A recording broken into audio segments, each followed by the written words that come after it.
What is up, guys and gals? Welcome to episode number 204 of the Nonsense Review. That's right, we have an episode for every single regular print card in Lorcana's first chapter set. Oh, that's cute. I like that. Yeah, I have to specify normal print because, much like Magic the Gathering, any normal print could be a foil print. Plus, it has alt arts. Plus, in the first set, it specified there are 4 mystical art pieces to make a giant Mickey card. Very odd. Yeah.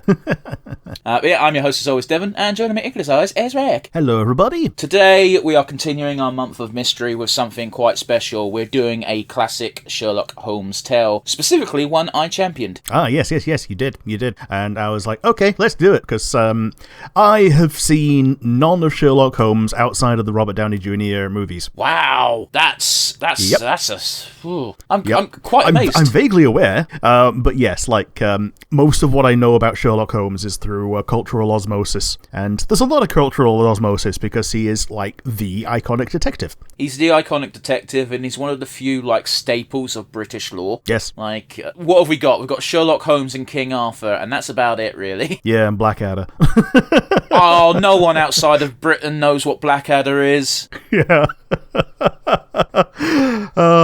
But anyway, do you want some background? Yeah, let's go. Alrighty, today we're doing Sherlock Holmes, The House of Fear, first releasing on 16th of March 1945. It's the 10th of the original on-screen actors who played Holmes and Watson, Basil Rathbone and Nigel Bruce, respectively. This is the 10th movie of a 14-movie run, by the way. Okay. Do you want to take a stab at what the very first Sherlock Holmes movie was? Was it Hound of the Baskervilles? Of course it was. It's quite possibly the most iconic tale that Holmes and Watson have ever been involved in. I think it might be one of those where every single incarnation of Sherlock Holmes and Watson have had that tale interpreted because it's that iconic. Yep. I was very unaware of what happened in that, so when I saw it in the Robert Downey Jr. version, I was like, oh, okay, I've only ever seen piss takes of this where the Hound is actually a dog. Yeah, well, to be fair, I always thought before, seeing it, that with a name like Hounds of the Baskerville, it's like, oh, there's a giant dog like a Cerberus. That's what my brain defaulted to. Yeah. And, growing up, I watched cartoons. Nearing 40, I still watch cartoons. But yeah, when you're getting your formative experiences of media, and you are shown a cartoon dog, yeah, you just kind of believe it. You just think, okay, they must have come up with this. I mean, for real though, right? Yeah. Then again, remember, I also thought that Who Framed Roger Rabbit was set in the 1980s because that was before today. I mean, children are special like that. Let's not mince words. Yeah.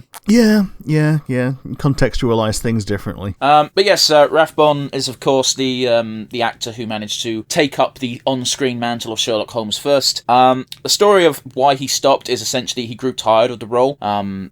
He left the Sherlock Holmes series at the end of 1946, which was about 2 years after this movie came out. So yeah, sure. He's got a very nice quote online, which I didn't write down because I'm like, I'll probably remember it, and now I've forgotten it. But he effectively said it was like the very first movie he did was a positive picture, the positive of a Polaroid picture, and every movie after was just a negative of the same picture. Effectively saying, I'm fucking sick and tired of just playing the same character. Yeah, fair enough. Not exactly a unique thing to actors, is it? Like, plenty of actors are like, I'm going to stop playing this character now because I want to do something different.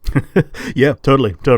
Speaking of these original movies that began Sherlock's legacy in cinema, a project to remaster all of these was finished in 2001, and we can directly thank the University of California, Los Angeles, and Hugh Hefner for funding these efforts. I love that little bit of "and Hugh Hefner," yeah.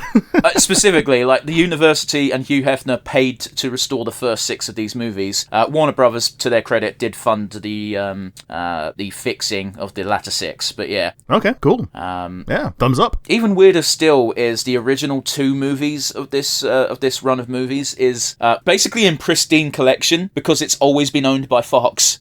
Right. So it's never had to trade hands is essentially reasoning, and also apparently Fox just looks after their shit. Yeah, unlike the BBC.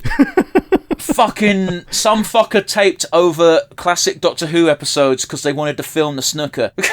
Yeah, yep. I and, exaggerate a little bit. Yeah, and tape was expensive, so why not? Yeah, like the amount of people who just don't care about preserving shit. Like the amount to this day we still have like lost media being found by some old person has unfortunately passed away. Someone went through their videotapes and it's like, holy fuck, we thought this was gone forever. Yeah. Like to this day, I think there's only one episode of Little Shop, as in the Little Shop of Horrors animated series that's available as a recorded cartoon. Yeah, I'd never even heard of it. So yeah, it's where they make the Little Shop of Horrors into something where the bully doesn't get eaten. But yeah, I know we go on about preservation a lot on this podcast, but yeah, if there's a series you like, keep a copy for yourself just in case. Yeah, that reminds me to keep copies of things that are going to leave as well. Like we know certain things are leaving Netflix. Yeah, but the DreamWorks shit are all going to like fucking Paramount or something stupid. Maybe so. Yeah. We're, as people keep mentioning, we're in that age of the streaming era where we're just going back to cable. Yeah. Like if we're lucky, then certain ones will realize that they are too big that they're feeling too big for their boots, and will band together into a bigger channel. That won't happen. No, a lot of studios are like, oh, we'll do the same thing with Blackjack and Hookers and not have to pay anyone else any licensing fees because we'll like eat them all ourselves, and then people will pay us for our licensing fees. But anyway, the plot of this film, we're watching House of Fear, by the way, is loosely based on a story by Sir Arthur Conan Doyle himself. It's included in 12 short stories in the Adventures of Sherlock Holmes book. Or I didn't write down the name of the story because I'm a fucking idiot. But yeah, do you remember when we were essentially? I said I was looking this up, and I went, "Oh, there's like 4 different stories involving orange pips." Okay. Yeah. So what it actually is there's one story involving orange pips, and people who make adaptations change the story enough that it's a different crime, but they keep the orange pip in. Sure. Okay. So it's a completely different story, but they center it around the orange pip for some reason. The reason makes sense, but I can say that because I've seen this movie, and I still know the result of this, by the way, guys. So I'm not going to spoil it for Rick. Sure, mostly, and you picked this one. Yeah, you picked this one because you remember enjoying it when you were little as well, didn't you? I say little. I must have been like 13. Shorter then. When you were shorter. I watched it with my dad. Yeah, but yeah. Another reason why it was so difficult to track down is because I was sure it was the Peter Cushing Sherlock Holmes, not this one. Sure. So yeah, that didn't help. It's worth noting that as of 2022, all of the Sherlock Holmes mythos is in the public domain, which begs the question why we've not had more out there weird versions. And then it clicked. Oh yeah, because you can't easily make Sherlock Holmes into a slasher villain because people suck. Yeah. Oh man, like he would be such a good person for solving like a slasher villain shared universe. Sherlock Holmes solves the Winnie the Pooh and Popeye slashers. No, Rick, no, God, no. And shuts them down forever. I don't think you know how 1, detective shows go, and 2, how slasher films go. Oh, yeah. Slasher films don't get solved. Interesting to note as well is most of the mythos was already in the public domain way before 2022. There was like a series of like 12 additional stories that were like Arthur Conan Doyle's estate was like, you can't take these because they're more recent, which is the reason why we managed to get that absolutely insane Guy Ritchie movie in 2009. Yeah. Because you can just do Sherlock Holmes shit because no one owns it. Yeah. I'm not looking into other theatrical releases or the music of the time because this movie came out pre-end of World War II. So... Oof, yeah. Like, again, this came out in March 1945. That was like, January, February, March. 3 months before the end of fighting. 4 months? 5 months. It was a while. It wasn't quite a year, but it was a while. Like, we know anyone who knows history knows 1945 was the end of the Second World War. Depending on if you're American or British, depends on the exact date you're going to use for the end of it. Yeah. Well, the Americans also think that it started like multiple years after it did. That's not true though. No one counts that as a start date of the end of World War II. No one does. Not even America. America knows World War II started in 1939. They just weren't part of it because they're them. Anyway, Rick, that was the brief rundown of Sherlock Holmes. I say brief. We had a mild tangent about things. Let's get down to our weeks. Those of you who are new to the show probably don't know this, but before we get into the reaction and the review itself, we like to talk about our weeks and the goings-on in Wide Ride Universe. So with that in mind, Rick, how's your week been, buddy? I've done very little. Me and my family have been watching Critical Role Season 3, the animated series, The Legend of Vox Machina, and it's now picking up. The middle episodes of the season have been very good. I'm excited to see how it ends. This was Lance Reddick's last role before he tragically passed away, but all of the voice work was done before people knew he was sick, essentially. Damn. Yeah, I was very surprised to hear you say you and your family watch Critical Role, and I was like, that makes no fucking sense. And then you followed up with, the animation. I'm like, that makes perfect sense. Yes. I'm vaguely aware that they've also finished Campaign 3 in their actual live streams, very recently, but I know nothing about that, so I won't mention any more. Another thing is that Monster Hunter is going into its next beta, which started last night, so that's what I'll be doing for the rest of the day, pretty much. I had no idea that was even a thing. Yeah, attempting beyond all hope to make it work this time, because I had a miserable time last time. Well, if it doesn't work this time, then there's no point in you buying the game. Yeah, true enough. Basically, yes, I've had a very uneventful week. You said you wanted to tell me about a Baldur's Gate thing. Oh, yeah, that also. I reached the end of Baldur's Gate 3 in an honor mode playthrough with a friend, and spoilers for the end. Oh, the game's multiple years old at this point. Fuck you if you don't know. After the required transformation, the cutscene played, and then for some reason nobody had transformed, and we were just sat there with our thumbs up our asses and a portal. And well, your only choice really is to go through the portal because you nobody that you talk to does anything. Yeah, we all got turned into mind flayers by the Elder Brain, and we lost the honor mode because of that. Yeah, that's...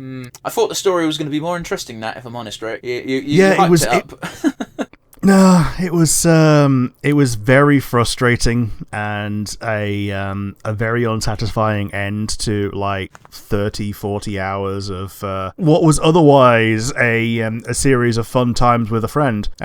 We basically did everything in the game, and then for it to just go, nah, you can't do that, and just give us a dead file was a bit of a pain in the ass. But oh well. But onto what I've seen in the world. I've got a couple of little news articles.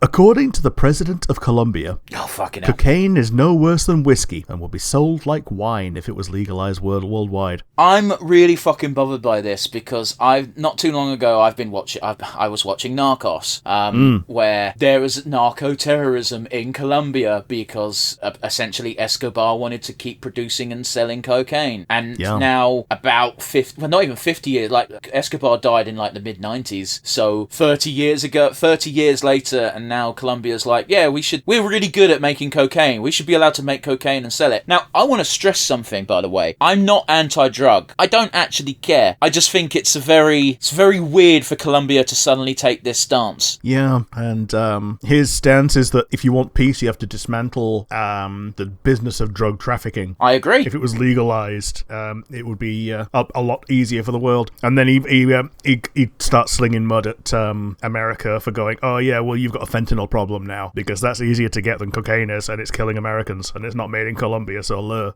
the thing is he's not saying anything I disagree with. It's just so weird that it's the Colombian... Well, it's literally the president saying it, right? Yeah. Yeah, it's so weird. Maybe he feels emboldened to take this stance, seeing as Trump's in charge, and we know he likes a bit of nose candy. Yeah, and it's in response to known statistics of about 75,000 deaths a year in the US from opioids, which are basically all cocaine derivatives. But here's the thing, Rick, is that I don't want to get into a debate about what people's stances are on drugs and whatnot. A lot of these deaths would be not minimalized, but reduced if the drug in question was 1, legal, 2, monitored, and 3, there was a safe place to do it in. Yeah, with the caveat of people put onto opioids in the 50s, 60s, 70s, 80s, and 90s as part of prescription drugs. Yeah, there were far too many of those, and they're basically stuck on them for the rest of their lives. I'm not an expert on drugs, Rick, but I didn't think cocaine was an opioid. I thought heroin was the opioid.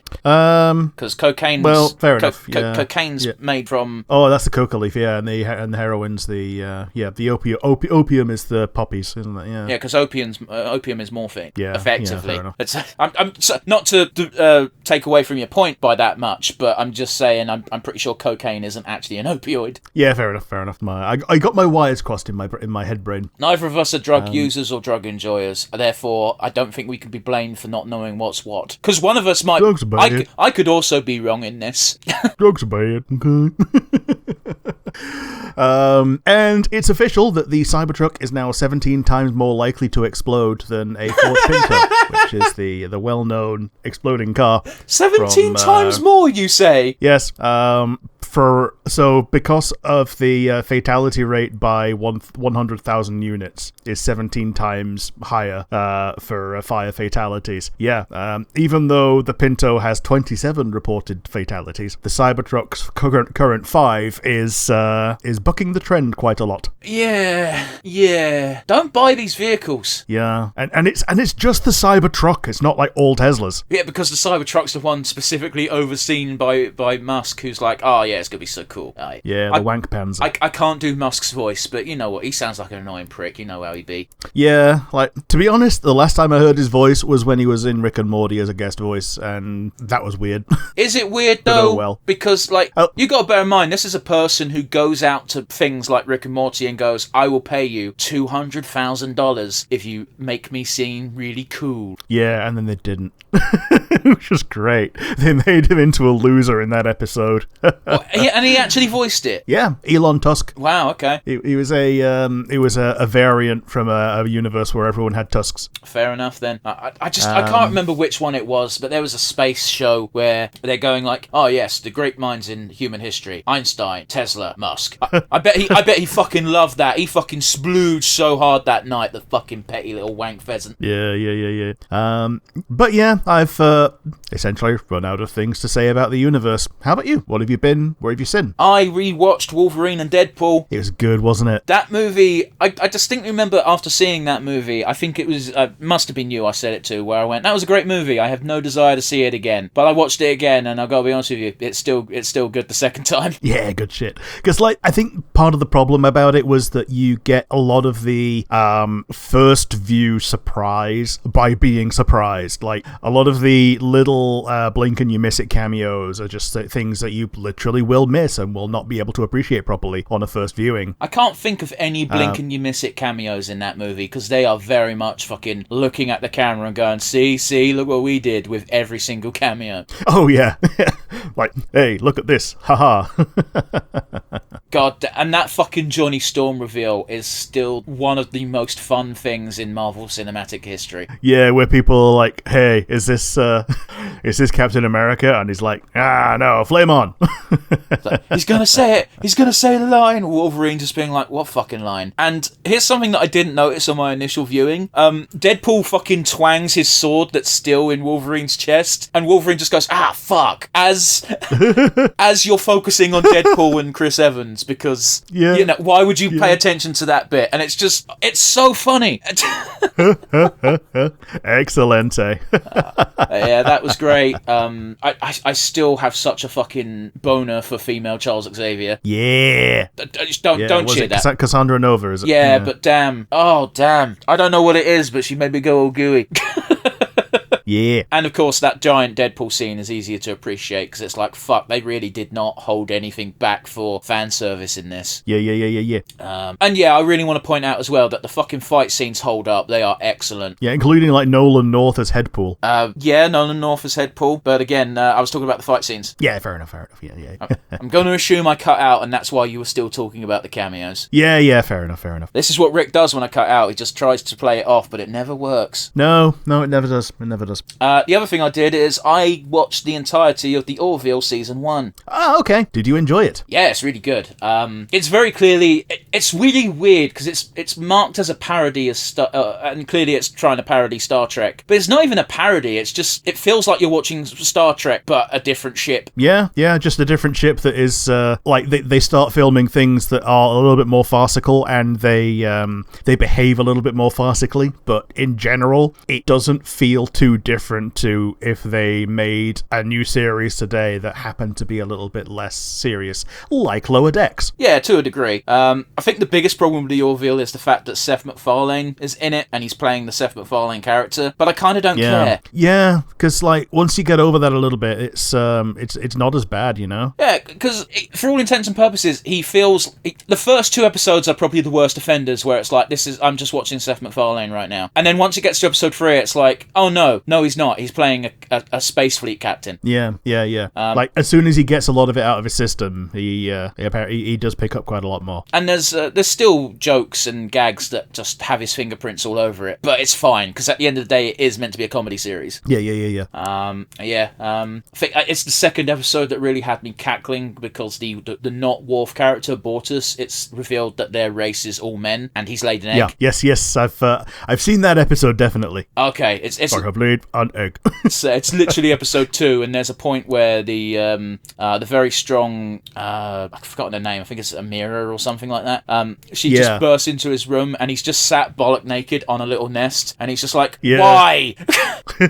Well, he just give us some decent advice. He's like, you need to take control of the situation, and also please close the door.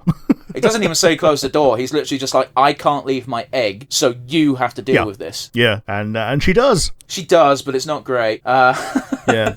It ends up being Isaac that comes to save the day as well, isn't it? Does he? Well, isn't he also part of the thing where the super racists think that Isaac is okay, so he's like the one that does the talking on everyone's behalf. Super racist? Oh yeah, sorry, yeah, I completely forgot they got sent to the zoo. Yeah, and the way they get them back is they trade reality television for the 2 humans.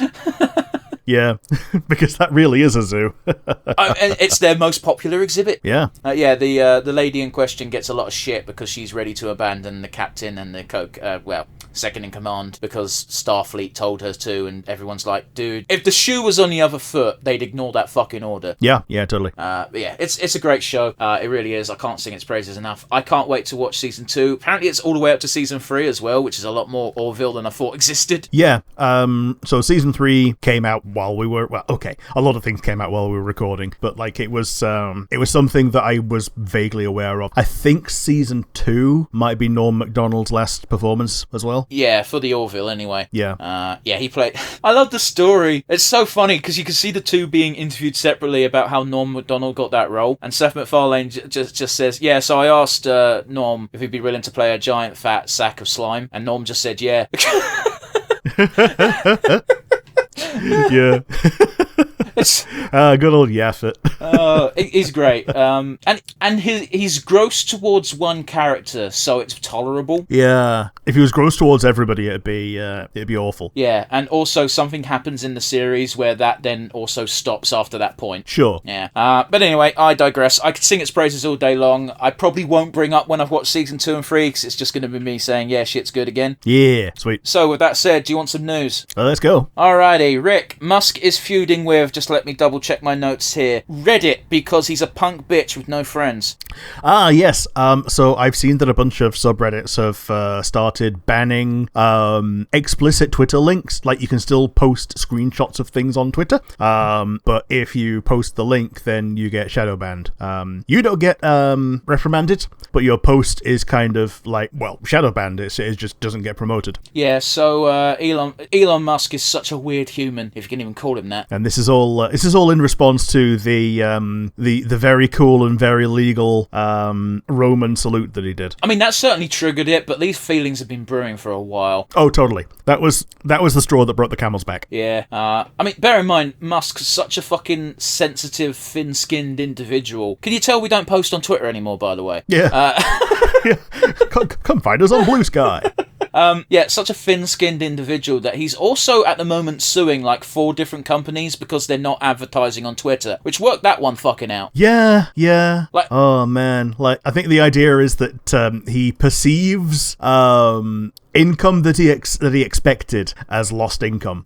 I believe the file is literally complaining that them choosing to boycott Twitter, aka not advertise on Twitter. It's not even a boycott. It's we're not advertising via this stream, you know. And he's like, because they're choosing to do that, it's discriminatory business practices. And it's like, motherfucker, you're the one who doesn't like the DEI policy. Yeah. Which, by the way, I want to point out, fucking one of the best responses to anyone complaining about DEI is tell them to say the fucking words, not use the acronym. Yeah, literally. Was it diversity, equality, and inclusion? Yeah, it's just like, tell them to say that. I don't like this. It's like, okay, you realise how much of a fuckwit that makes you sound like, right? Yeah. Aye. Anyway, Rick, some Lorcana news. Ah, sweet. Oh, it's not sweet. It's bad news. Very bad publicity. There was a tournament over in Melbourne. Oh. The guy who finished in second place fucking cheated hard. Ooh, now, bad show. I want to point out there is technically... Now, the reason why this is bad is because, yes, it is just a card game, but this is a major tournament, and I believe the prize was like 25 grand. Oof. And also, if you finish in a certain percentile, it's like the Magic the Gathering shit where you play regionals, you do well in regionals, you get to go to a proper tournament. Yeah, I get you. But anyway, I digress. I won't go over the exact scenario that happened. I'll just do it in very bare bones, in that his opponent played a thing. When you play a thing in Lorcana, you kind of stack effects and they go into like a nebulous bag and you can resolve them in any order you want, unless the card says no, you have to do X now, obviously. But Lorcana doesn't really have that. Okay. So it's like discard... I won't do the exact effects. Effectively, he didn't do something in the order the person who's accused of quote-unquote cheating wanted him to do the order of it in. So he called over a judge and then tricked the judge into agreeing with him, nullifying the move. And it wouldn't be a big deal, but this guy ended up in second place because of this shit. And the reason why this is, this is a bit more serious as well, is his professional team, Inkless, has decided to drop him for 3 months until the conclusion of this investigation is ended. So, well, good. So it's one of those where I don't follow competitive scenes because I play card games for fun. I'm never going to be involved in this. It's just the Lorcana subreddit is going mental over this and has been since the beginning of the week. And it basically boils down to, geez, judges need to be better than this. Absolutely. But at the same time, you've got some people saying that this judge should never judge ever again. And it's like, no, you can't do that because then no one will be a judge. You can't. Yeah. It's one of those. Like a lot of the people that I talk to, chat to, and just generally play with. Like I've not played Magic the Gathering since when we were at doing Geek Week with them when you came along. But a lot of the people there have got MTG judge training and have been judges in certain events. So yeah, there's a kind of expectation of if you do compete at something that you do the judge training and probably are well enough versed in the rules that you could do something like that. So by the same token, you also know how to circumvent things, so you know exactly what the problem is when you are really doing something in bad faith, Yeah. I think the fundamental problem as well is people point out that Lorcana doesn't have judge training. Like, as far as I'm aware, you can literally just... I might be wrong on this, please don't crucify me if you're part of the Lorcana community, and I'm wrong because, again, very good possibility I am. If it exists, it's minimal at best. Yeah. But anyway, it's sad to see this happen to a relatively new card game, but I think it's just teething issues, really. Yeah. But, as I said, it doesn't affect me on a personal level. I play this game for funsies, but when that amount of money is involved, people are going to be pissed. Yeah, absolutely. In other news, Warner Brothers is releasing a bunch of movies on YouTube. Okay, cool. Yeah, so lots of old movies that, they just can't make money with, so their logic is effectively, no one wants to put these on their streaming services, we can't sell them, let's just put it on YouTube and get something for it. Yeah, even if it's just metrics. It's not just metrics, they're monetizing these for sure. Yeah, fair enough. But there's some good stuff in there. You got the Mutiny on the Bounty and the Bounty starring fucking Marlon Brando. Yeah. You've got Mr. Nice Guy, a 1997 film starring Jackie Chan, which any movie starring Jackie Chan is going to be a fun time stunt-wise. And, just very big names in these movies. Like, you got Burt Reynolds. You got a Ryan Reynolds movie called Chaos Theory, which sounds shit, but you can watch it for free now. Yeah, totally. And you got the D&D Dungeons and Dragons movie from 2000. Shit, I went to see that. Well, perhaps now that there's an easy way to watch it, we might do it for the channel one day. I think the only thing good about that movie was Jeremy Irons. Well, we'll have to wait and see. Yeah, like I still remember like the plot twist at the end was. Well, don't tell me. I'll say it. Rick, we had a very interesting time early on in the week where the EA CEO has said, and I quote, "Players crave live service content, and this is why Veilguard has failed to meet the metrics we wanted." Fucking retard. Okay, sorry. Like I'm not denigrating actual people with mental health issues. Rick, if you'd have not gone on to explain, you could have just timestamped it, and I could have bleeped it. And it would have been fine, but okay. But this is made even funnier in retrospect because literally days later, Kingdom Come Deliverance 2's boss has come out and said their game has made all of its money back in one day. Oof. Now, for those of you who don't know what Kingdom Come Deliverance 2 is, it's a single-player RPG. So not a good look for Mr. EA boss. Yeah, but we all know that the EA CEO's a fuckwit and doesn't know what he's talking about. Yeah. Like, again, EA's problem is they are the flagship capitalist video game creator. Yeah. Their sole job is to make more money every year for their investors. And so why make more Dragon Ages? Which I've got to be honest with you, I wasn't blown away by the new Dragon Age. I liked it because I like Dragon Age, but it's not the best in the series. Yeah, I'd say the same, pretty much. I don't think it would have been improved by having live service things in it. Oh, definitely not. Like, I mean, what would they have done? They'd have put like frickin' they'd have removed content just so they could trickle feed it and like go, oh, cool. Now you have this character that comes out like a month later that you have to like pay and unlock and do a freaking battle pass for. Oh Jesus, I would have rioted if I had to do a fucking battle pass for Bellara. I wouldn't have bought the game. Yeah, like if they went, oh, it's going to be a massive multiplayer experience where everyone and I'm like, I'm out. This isn't Dragon Age. It's barely Dragon Age in the first place. They've changed the system so much, but whatever. We can lament Dragon Age all we like. As soon as Rick finishes the game, we can actually do the deep dive. Yeah. But yeah, they're depressing. It's a depressing comment from the EA CEO, but nothing new. And the boss of I don't know the company's name, but they've pretty much only done Kingdom Come Deliverance, so yeah, putting them in their place, shall we say? Sweet. We touched upon it last week, Rick, but we touched about it in the most roundabout way possible. But fuck me, Keir Starmer has just come out and said that he's planning on creating more nuclear energy stations. Good. He said we've got a fun little fucking law in the UK where you can't just make things, you have to agree with certain areas' aesthetics, and Keir Starmer said, nah, fuck that, we need to make more homegrown energy. Yeah, this is true. It's one of those weird moments where Keir Starmer is very far from my favourite person, but fuck me, he's doing something I actually would have voted him on for. Yeah, totally. It's something that we definitely need, and good on him for actually not being a little bitch about it. Like, for real. He even says that smaller reactors could possibly be built as early as 2032. Yeah. So, This is ignoring that we've got like small reactors in all hospitals. Yeah, but you know what I mean, like actual dedicated power plant reactors, like 4 power plants. Yeah. To pump out energy. Totally. I think genuinely, I believe this. I believe the reason why there's so much aversion to nuclear energy, apart from Chernobyl, is a lot of people's concept of nuclear energy is the fucking Simpsons. Like, actually though, yeah. Like not even wrong. Like, people see Homer and go, oh, well, if someone like that can be in control of something that's so dangerous, well, quote unquote dangerous, then what's to stop things going awfully wrong? I mean, but like, you need to be very qualified for something like that, and there's a lot of there's a lot of like contingencies in place. Like, do you know about the alarms in nuclear power plants?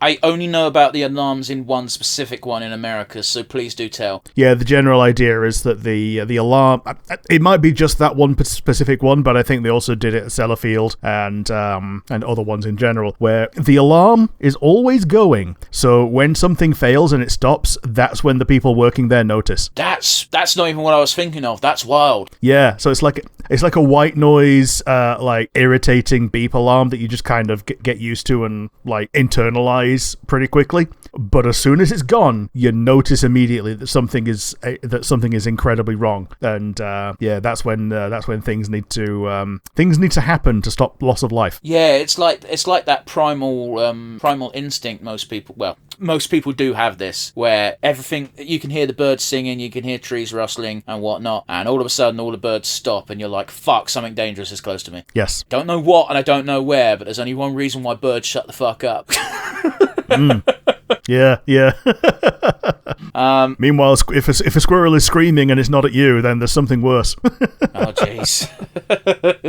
Alright, slightly more cheerful news, Rick. We got the Fantastic Four First Steps official teaser. Yeah, we do. I watched the teaser. I didn't watch the trailer. It's just a teaser. It's a minute long. Is it just the teaser? Yeah. Okay. Yeah. I've seen that one. Yeah. I mean, they call them teaser trailers, which doesn't fucking help clarify linguistically what's being shown, does it? Yeah, it's a trailer to announce the trailer. But yeah, the teaser trailer is about a minute and a half long. It's not long at all.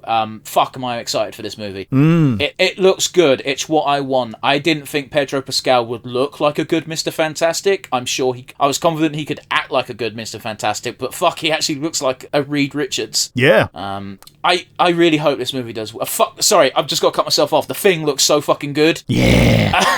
He looks straight out of a fucking comic book. Yeah, he does. It's great. Yeah, I'm gone. I only just recently learned about the Infinity Thing. The Infinity Thing? Yeah, it's the Thing, but he's made out of Infinity Stones, and he's like one of the most powerful beings in Marvel. That's fucking stupid. So he never gets used. Absolutely something you'd find in Marvel Comics. Yeah. Sorry, I didn't even process that when you said Thing, you meant the Thing. I thought you meant Infinity Thing. I thought it was some sort of exploit in the X-Men universe or something. No. It's literally the Thing made out of Infinity Stones. I'll tell you the real reason why he's not used that much. Oh, because it looks stupid, and also he would solve everything. Yeah, it's got nothing to do with him solving everything. It's because that sounds like a pain in the arse to draw. It is. So they stopped doing each individual scale as a different color and just started making him in like sectants. What's the fucking point then? Because that's just dumb. Yeah. He's just a rainbow thing at that point. Anyway. Yeah, it looks good. Galactus seems to be the main threat of this movie, which is interesting given how much hype they put on Downey Doom. Yeah. So, but also, like, isn't it like set in the past as well? Yes, explicitly. Like, again, we're in the multiverse stage, which means movies don't have to be connected. Yeah. And it's also why Robert Downey Jr. can play Victor Doom, because it doesn't matter that he looks like Iron Man. Yeah. But yeah, I'm looking forward to it. I can't really say much because the trailer doesn't give that much away. It shows you the actors, it shows you the lineup, it shows you their classic uniforms. People are bitching about AI. I don't care. Yeah. I think someone went. I think it might have been you that shared it. Oh, it was Matt. It was Matt. Yeah. The person holding the Fantastic Four flag has only 4 fingers, showing exactly how many dollars were saved by using AI. Yeah, but even then, at that point, it's not even. It's no different than using stock photos. Yeah. Like, it's. Yeah, and editing a stock photo. Yeah. Anyway, I digress. I don't agree with AI. Of course, I don't. However, when it's used so minutely, and possibly they could have done this the same way they did the AI in forgotten the fucking thing, the scroll thing. Yeah, Secret Invasion. Yeah, if they did that where they just had a bunch of images they already owned and they used AI to put it all together, that's fine. Yeah, I'm not saying that's what they did, by the way. Like, we don't know. We knew that because we were told that, but we don't know anything about this time. Like, it looks like they did just like run it through an algorithm for this looks like what that used to look like in that era of time. Yeah. It's like it does look like a propaganda photo from or a propaganda poster from like the 50s, 60s kind of time. Oh, absolutely. Man, speaking of that, the fucking final beat of them saying Fantastic Four, but as a choir, is so fucking comic book levels of dumb. I love it. Yeah. Alrighty, Rick, last but not least, this is not a wrestling podcast. What's happened? The Royal Rumble happened, which, if you know anything about me and wrestling, is my favourite pay-per-view of the year. Okay, what happened? 2 Royal Rumbles happened. There was only 4 matches on this card. It was kind of surreal.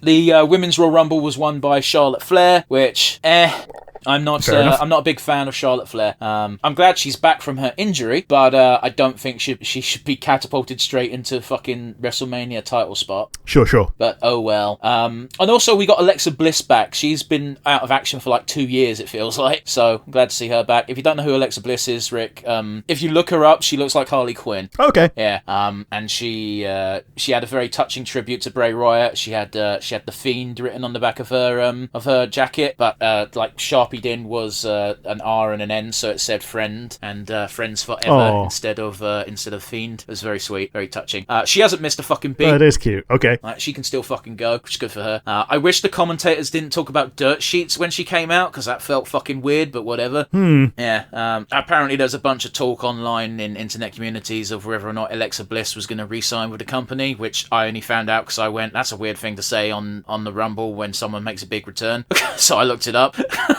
Yeah. But yeah, the other 2 matches were title matches. We had a tag team title match and a world title match. I didn't really care for either of these matches. There was a lot of blood involved in both, and gotta be honest with you, it was a bit too much blood. Yeah, fair enough. I know some people enjoy that aspect of wrestling. I don't. I think blood can really enhance a match, but when it's done in back-to-back matches, it's just like, this is just, not for me. Yeah, fair enough. The final match was, of course, the Men's Royal Rumble. Very big event. John Cena made an appearance, because of course he did. It's his final year. He's retiring. The match started with Pentagon Jr. and Rey Mysterio Jr. Yeah. They're both luchadors. They both had a great sequence. They clearly had them in at 1 and 2 because they wanted the 2 to wrestle on a WWE television without making them feud. Sure. Pentagon slightly fucked up in his elimination. At least I think so. Because there's a spot people like to do. The rules of the Royal Rumble are you're eliminated if you're thrown over the top rope and both feet touch the floor. Okay. That's very specifically the ruling, because a bunch of people have fucking gotten away with it. And Pentagon did this spot that a lot of people do where they touch the floor with 1 foot but then get back into the ring, so it's okay. I don't know if he did touch the floor with both feet or not, but it's very suspicious in the fact that they never replayed it. Yeah. So, okay. Yeah. Pentagon is possibly one of my favourite wrestlers of all time. Sweet. You know, I love seeing him in a WWE ring. Good for him. I can't wait for Phoenix to be released by AEW so we can join him. Yeah, I do love the time that I pointed out that the top rope is basically the spirit bomb in wrestling. Oh, that's if you go to the top rope in the corner. It very rarely pans out unless you're watching luchadors. Yeah, fair enough. I'll fast forward to the end of the match because there's no point in me doing a play-by-play. I'll just be shouting nouns at you. Yep. The end of the match was Jey Uso actually won the Royal Rumble, which, if you don't know who that is, I don't blame you. Yep, I don't know who that is. Yeah, he's part of the Anui clan, so part of the Rocks family. Okay. He's not the son of or nephew. He might be a nephew. I don't know. It's one of those that is a big wrestling family, but he's related to the Rock, but he's not directly related to the Rock. Does that make sense? Yeah, I get you. So he won the match. I wouldn't have had Jey Uso win the Rumble, but at the same time, this is the first Royal Rumble in about 10 years where someone's won, where I've gone, oh fuck me, they're actually giving someone a chance. Sweet. Like Jey Uso's been part of the roster for ages, but he's not been a main event guy. So it's going to be interesting to see what they do with this. Okay. But yeah, it's also a lot easier for me to watch pay-per-views now because they're effectively free because I pay for Netflix anyway. Yeah. In fact, I probably got a notification that it was happening. Possibly. Yeah. If you don't live in the United States, you get all the wrestling pay-per-views if you buy Netflix. Yeah. Which also means I might be able to trick Rick into doing some pay-per-views for the podcast, but they're like 4 hours long, so maybe not. Yeah, maybe if we get something that's a little bit shorter. Maybe. And by a little bit, I mean like considerably. Maybe I'll curate some matches just for you to watch. Just for me. Oh, they're going to be the classics. Anyway, I digress. Alrighty, Rick, so that's out of the way. What are we doing today? We are doing Sherlock Holmes, The House of Fear. This is available on YouTube, thanks to being out of print. If you'd like to join along with us at home, it's 3, 2, 1, and go. Yeah, so I'll post a link in the description to the exact version that we watched, but if you type in Sherlock Holmes House of Fear, there are a dozen of uploads of this, including some in colour. Okay. Which, kudos to anyone who goes through the effort of colorizing these old movies. Yeah. Now, that might be a good use of AI. Yes, because that's a very painstaking process to do that, like, frame by frame. Oh yeah. Now I'm almost giggling because this music is almost the exact same music they used to use on the Two Ronnies. Yeah. Because they had that little piss take murder mystery at the end of almost all of their episodes during season. Yeah. Oh, there you go. Based on the Adventures of the Five Orange Pips by Arthur Conan Doyle. Based on the Two Ronnies.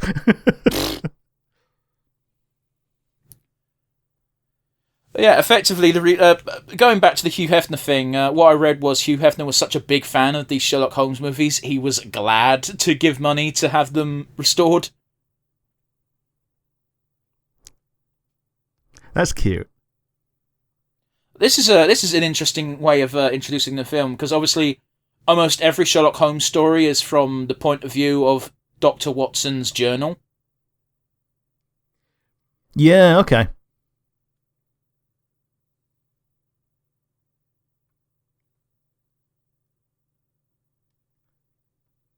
But yeah, as I said, I know the result of this story. I know the general plot, because I've seen it. Mm-hmm. So I'm going to keep my mouth shut on that. But I'm curious if you're going to be able to tell what's up and what the twists and turns are going to be.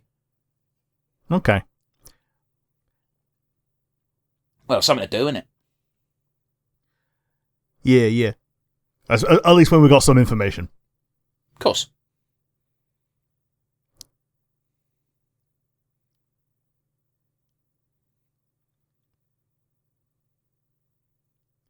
So, what is it? Mrs. Monteith, is it?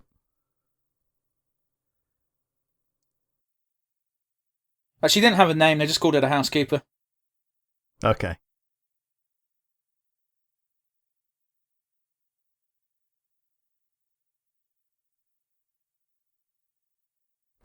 But did he, though? All we saw was a carriage go over the edge. I mean, it was a car, to be fair. Be weird for And they're all going to get poisoned by the toast. It'd be very weird for a carriage to spontaneously burst into flame. Yeah, true. Dickheads! It's perfectly good glassware. Yeah. Oh, there you go, yeah, Monteith. Mrs. Monteith.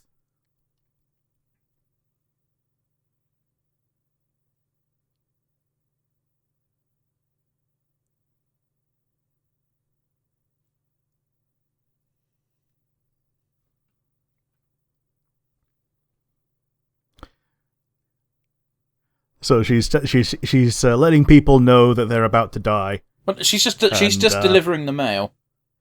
Yeah, she's delivering the messages. So they're from someone. Yeah. Who is either assassinating people or is precognitive. 10 days, fucking hell. Hmm.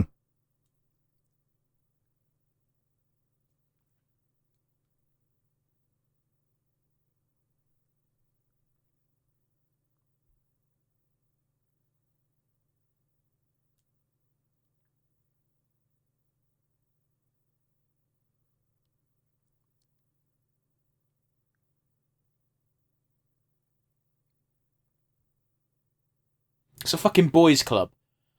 But for old men. A literal boys' club, yeah.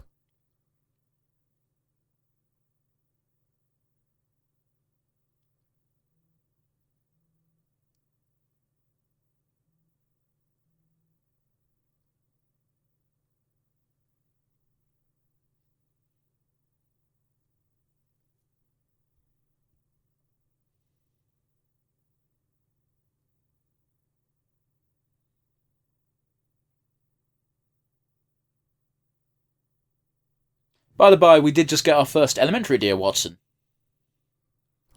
Yeah. A lemon tree. £100,000 being a big deal back then. That's like millions today. Oh, yeah.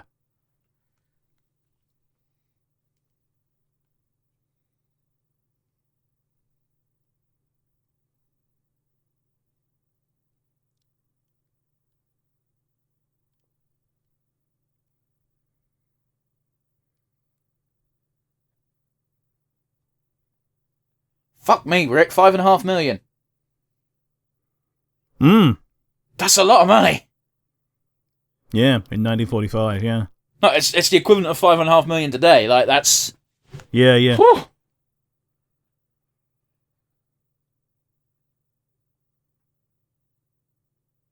It's a fair chunk of change. I remember reading a Sherlock Holmes story when I was a bit younger, like early 20s. And I was blown away because, like, the first paragraph was, and Sherlock took the needle out of his vein and experienced a good high of his opium. And it's like, oh yeah, Sherlock Holmes is a really severe drug addict. Oh, yes, he is. Ah, yeah, the Flying Scotsman! Yeah, that's dead now. Yeah, well, yeah, it's Trigger's brush at this point. they keep painting it and wheeling it out once a year to go, look, we did have a train once. Yeah. Yeah, replacing parts of it, like, it's a real ship of Theseus every time they tear it down and rebuild it.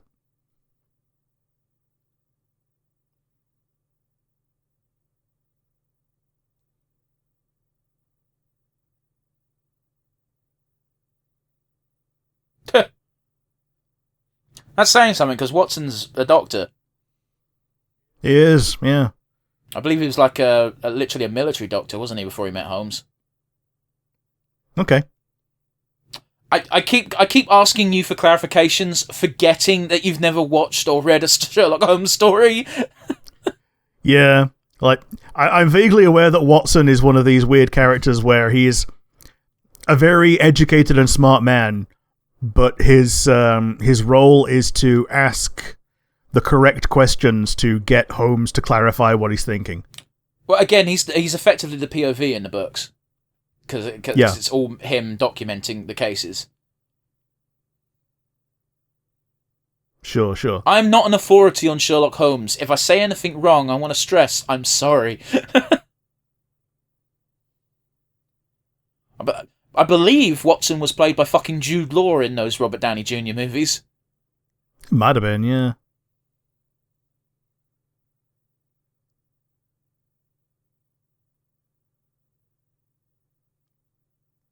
In the flower of his manhood.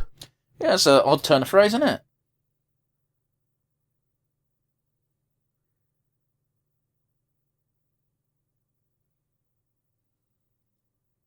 Your finest opium, please. I require a crack pipe. Yes. Enough to put down an elephant.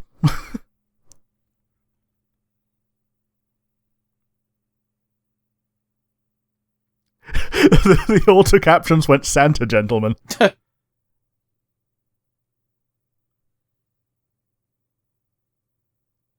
It's interesting that old Sherlock ain't wearing the deerstalker.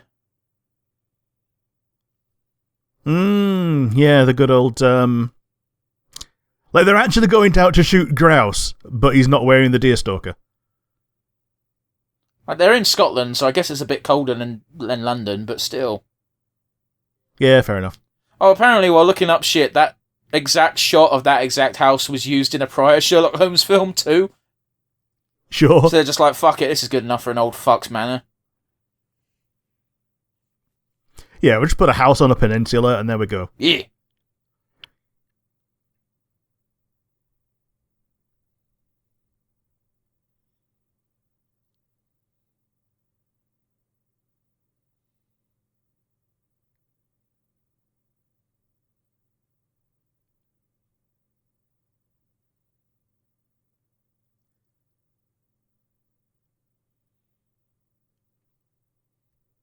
Did he have the moustache, or was it just poor lighting? Wait, who are we talking about now? The fat one. I think it's just the lighting. I didn't see any hair on him.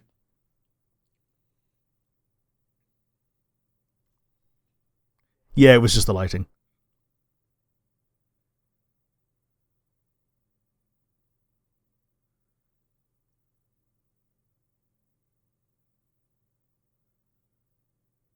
Cover your fucking mouth. So, either he's next to die, or he's behind it all.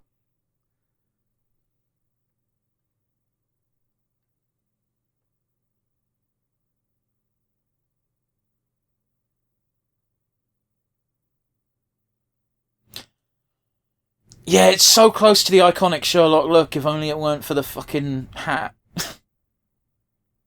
Yeah, like, the collar's up, he's got the pipe.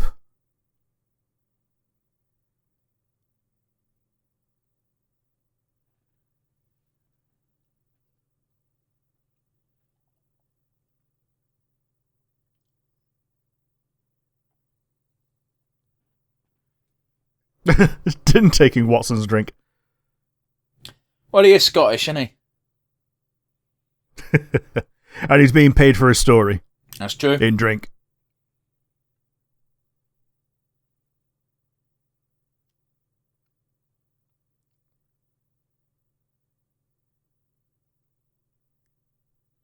There's been a murder.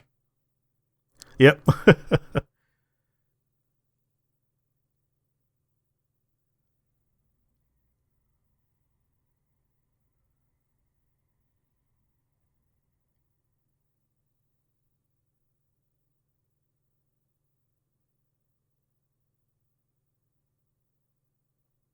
I doubt he's been eaten by cannibals in Scotland.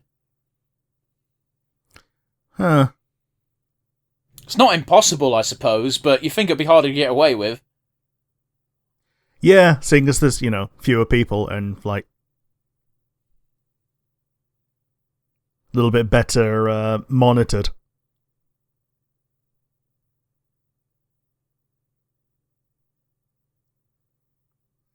Dude's starstruck when there's been a murder.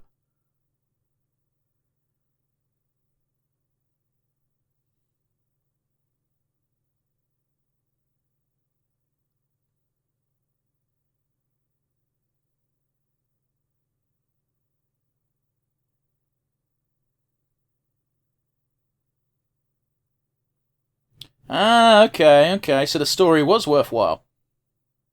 Okay.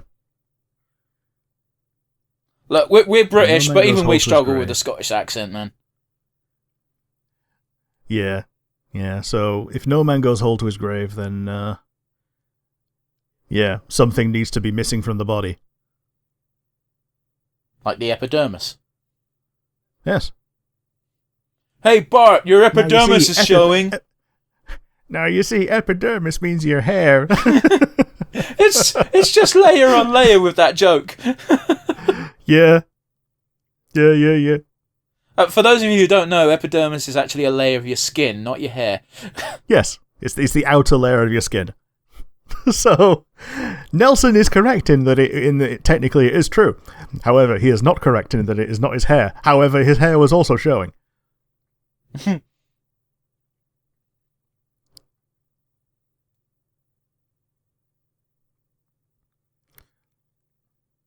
Okay, so one person missing, identified by cufflinks. The query now is for everyone else that's died, are they actually missing, or are they just trying to whittle down the boys' club?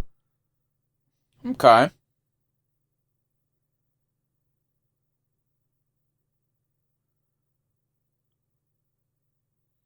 Look at this Norman Price looking motherfucker. Not Norman Price. Norman Price is from Fireman Sam. Norman Price, you bloody pyro! So, Vincent Price, I think, is who I was thinking of. No, I was sticking with Norman Price. You little shit.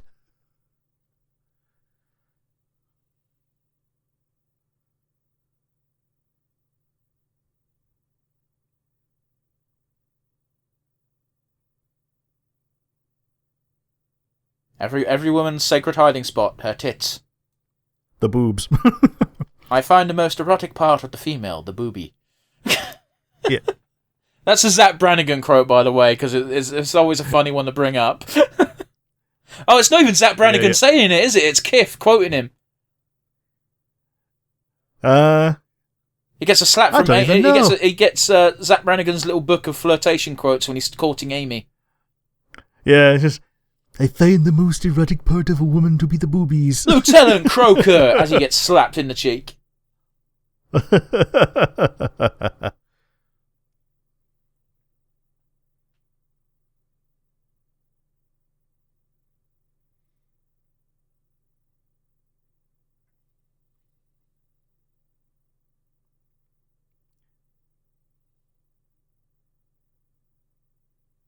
They're so noisy. Back in fucking 1945, I don't think so. God, these men wouldn't survive in modern fucking... Yeah, if they're ringing constantly, but no one fucking calls that often. I mean, back then they might have done, because there wasn't a lot to do. I'm going to call the Comrades Club. Why? Because to fucking pester them old bastards. Yeah, because I know it annoys them when... Maybe they'll give me an orange pip. Yeah. Oh, do you know the story about the telephone exchange? I'm gonna have to fucking narrow it down a bit. Okay. So, the person who invented the automatic telephone exchange... Yes, I know this what one. we use. But yeah, do it for the audience. Yeah. That, he ran a morgue, a funeral home or whatever, and his competitor's wife worked in the telephone exchange for that village. Yep. And he was so angry that the wife was intercepting all the calls and sending the business to his competitor that he invented technology that put her and everyone else in that job out of business. Yeah, you should not underestimate the power of spite. Yeah. A spiteful, intelligent person. Yeah. Look at Lamborghini. Yeah. Yeah, being told by Mr. Ferrari to go fuck himself. Oh, it's even weird. It's even weirder than that, isn't it? Because Lamborghini was like, "Oh, there's a problem with the gear shift," and I believe it was Enzo Ferrari. It might have been a different Ferrari, but Enzo's screaming at me, so fuck it. That's what we're rolling with. It was just like, "What do you know? You fucking make tractors." And Lamborghini's like, well, "Fuck this guy. I'm gonna kill him professionally." Yeah.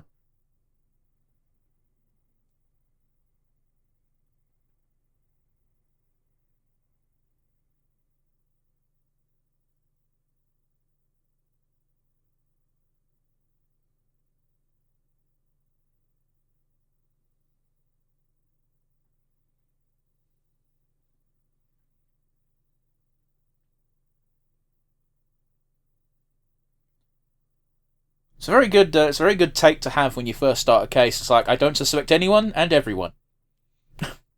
Yeah. Well, it's pretty much the iconic Sherlock thing of I expect everyone and no one. Like I'm pretty sure I've heard that before. Possibly.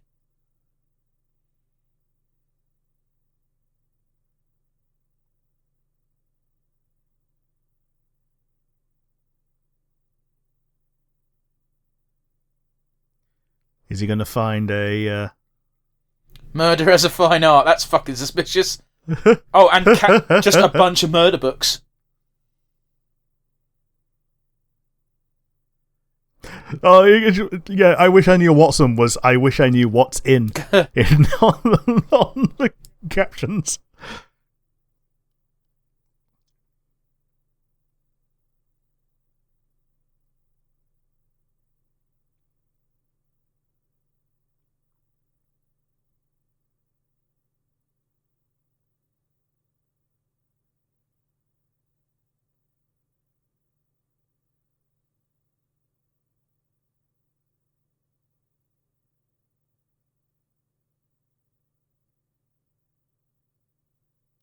Oh yeah, so it's definitely one of the club members.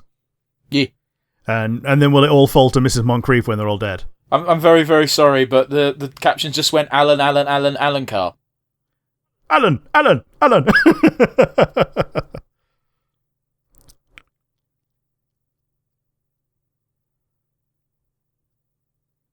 You rang.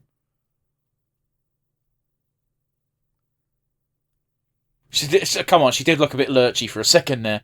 She did a bit, yeah. Very loomy. Like, it wouldn't be focusing on her if it wasn't trying to at least direct us towards her.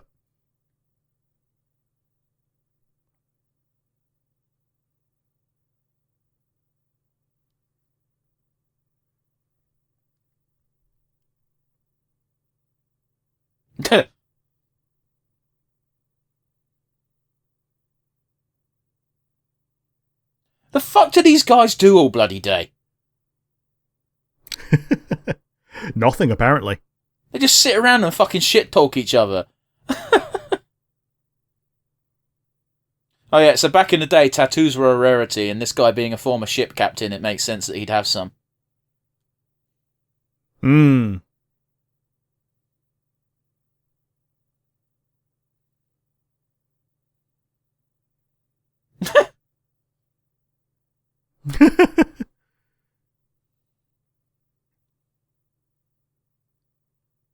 Really clear the lungs out.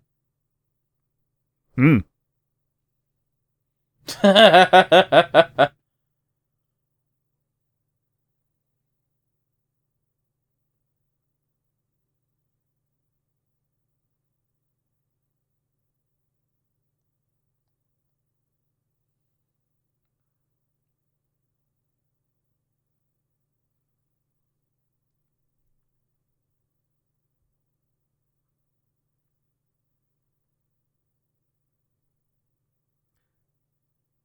Oh, so it's the pin that they put on the teacher's chair.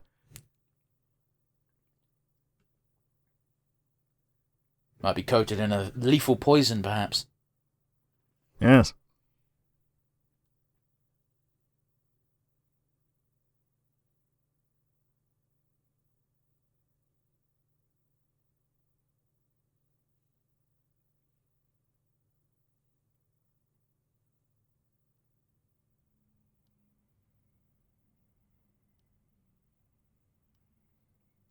Yeah, so Dr. Merivale is being he's giving himself some brownie points by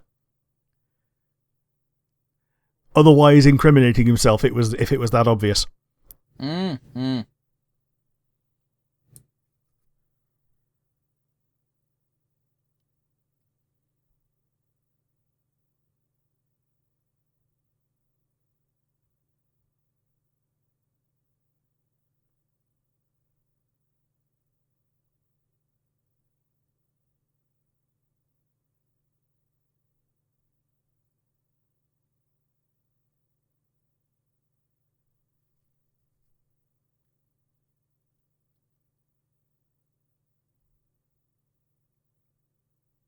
Yep, almonds. Yep.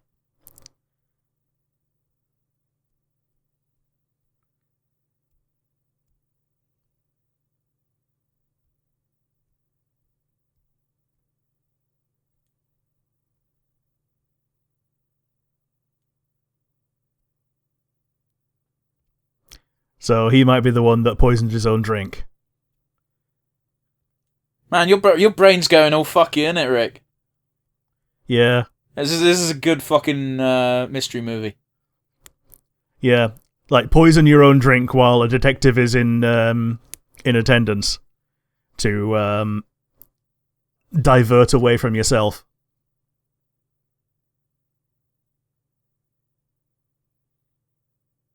I know it's a thing they do, but They're it's gonna still run out fucking bothering me. They're going to run out of glasses. Who's going to get the letter this time? Or she's going to get put out that the person that she wanted to give it to has already left. I mean, it's addressed to the person. It's not her bringing the letter. Yeah. Making the letter. Yeah. Unless it is. Who knows?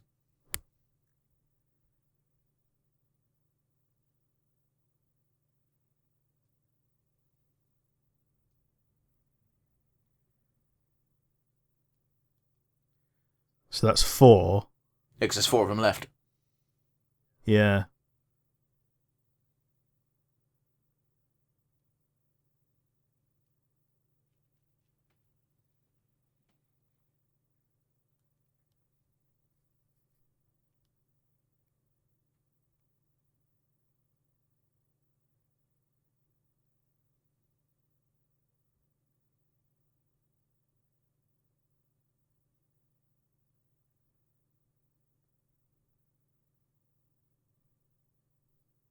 It's always... Inspector Lestrade from Scotland Yard. It's really fucking bothered me that Lestrade is with Scotland Yard and he's based in London.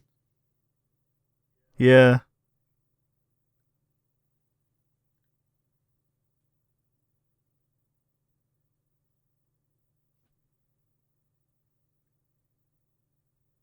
There's no system like the buddy system. It never fails.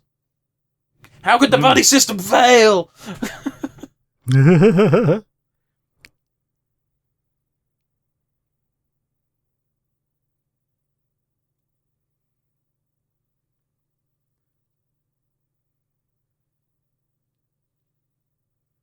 I was going to say, that'd be quite foolish, wouldn't it? Because if he's the murderer and then the guy ends up dead, they're going to know he's the murderer.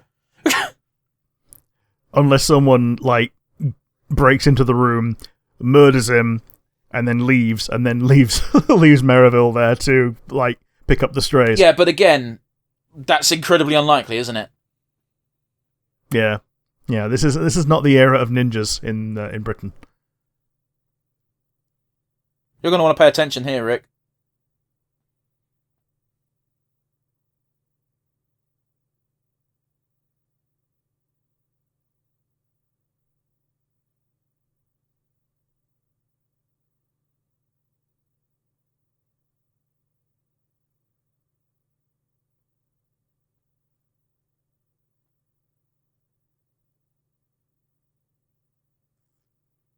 Okay, so not arsenic.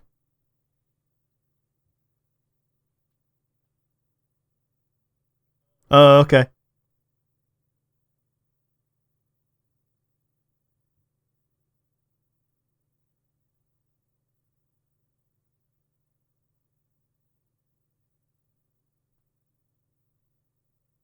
Yep, there we are.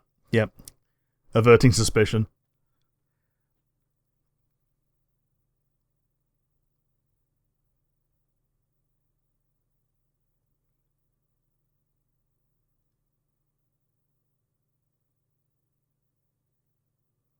I've been trying to focus on what they're saying, but I saw fucking Watson chuck his cigarette butt into the fire, and it's bothered me. People chucking things in fires so casually, man. I don't like it.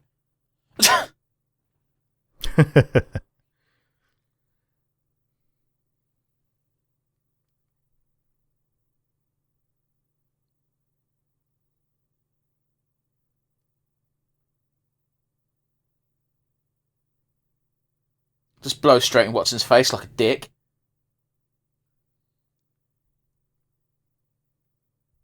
Also, I need to smoke the strong stuff from all the fucking cocaine in my veins. How else will I cut through the the fog of cocaine withdrawal?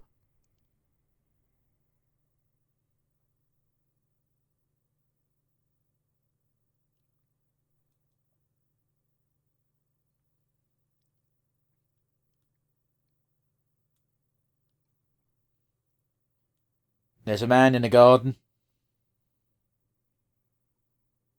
Is there indeed?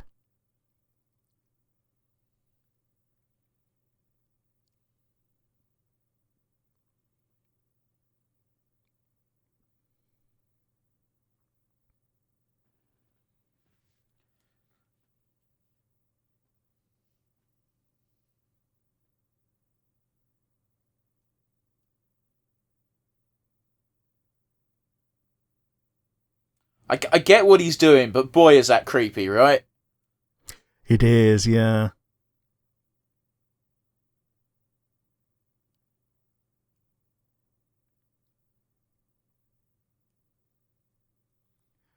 He's having a cheese dream. I don't think cheese dreams were really a cinematic inclusion back in the day.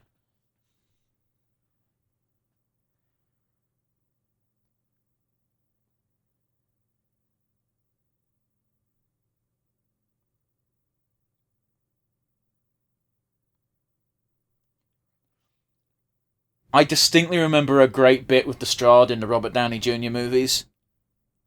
Yeah. Where Lestrade goes to Holmes. In another life, Holmes, you would have made a great villain.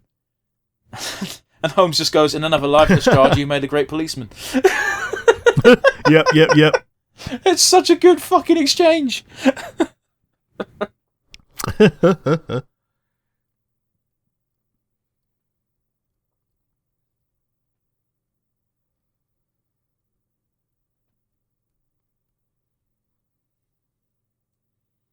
Oh, police just have skeleton keys back in the day, I suppose. Yeah. They don't do that now. They have to use a fucking battering ram.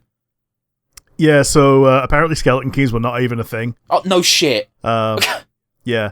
They're just for the movies. But I didn't know that until we got locked out of our house one time, and we went to ask the police if they had a skeleton key. And I laughed at you. Yeah, the worst thing was, it wasn't even me that... I didn't go on my own. I went with my mum, who should have known better. Yeah, the closest thing you have to a skeleton key is in hotels. They've usually got a master key, but that's because, you can do that when you've only got 30 locks. Yeah. It's even easier to do now that it's all done by fucking cards. Yeah, so you just have the housekeeper card that goes, okay, this opens all doors. Yeah.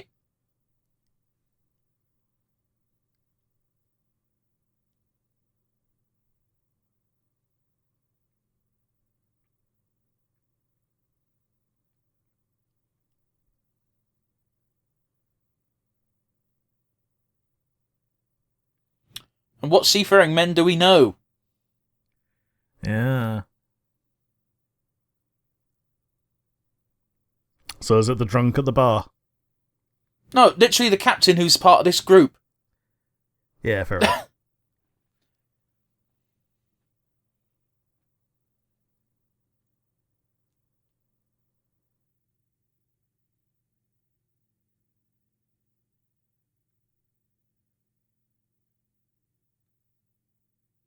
The fuck?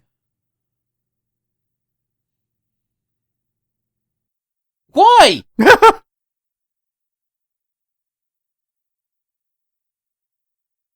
It's fucking cumbersome rocks.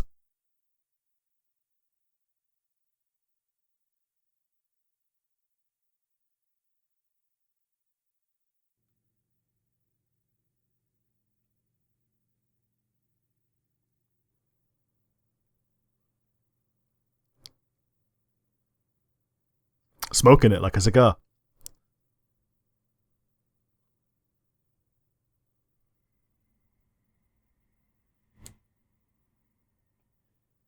How the fuck did anyone miss those? Yeah, I think they've been made a lot more obvious for the camera.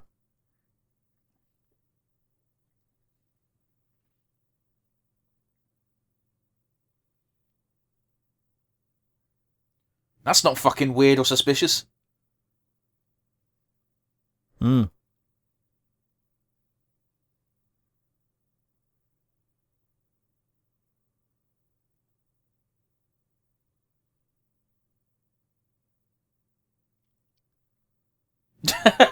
That's a great response to that, though, isn't it? Yeah, yeah. Am I being accused?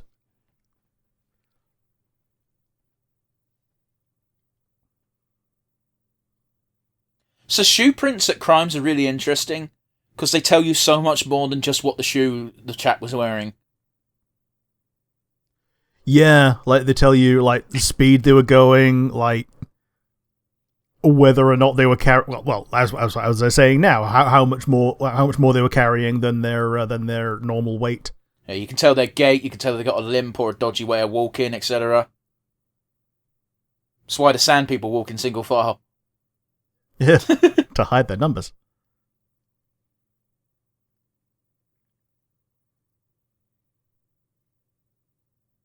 It's fucking quick.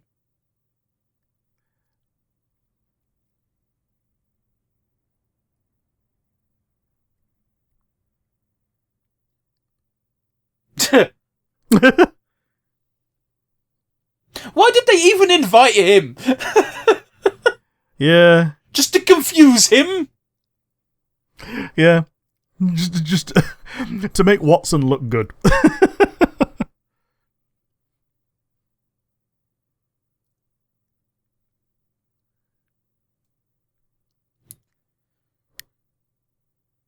Oh, she's already got a letter and she's just waiting for the toaster before giving it. What a fucking sick fuck she is. Yeah.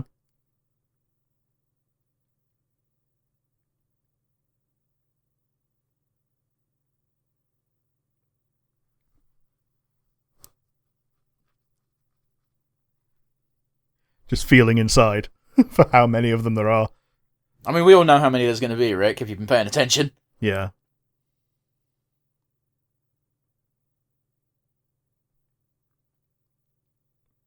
I actually thought the one with 4 might have been out of order. Nah, it's the amount of people who are left is how many pips they get. Yeah.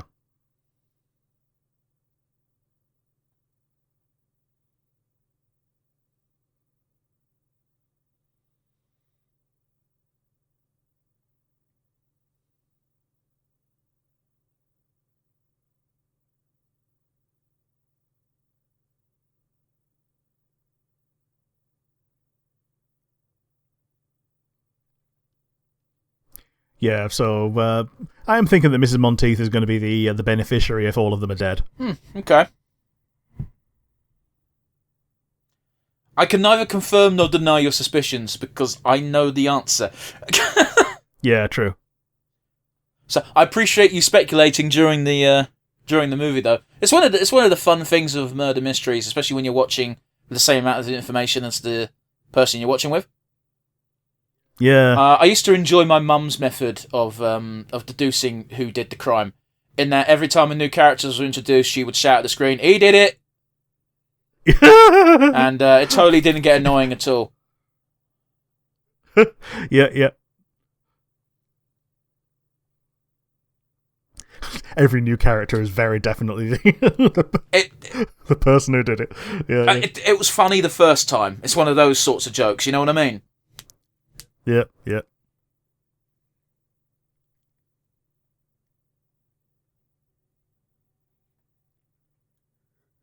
Like, all we know is that it's not Holmes, Watson, or Lestrade. This is true.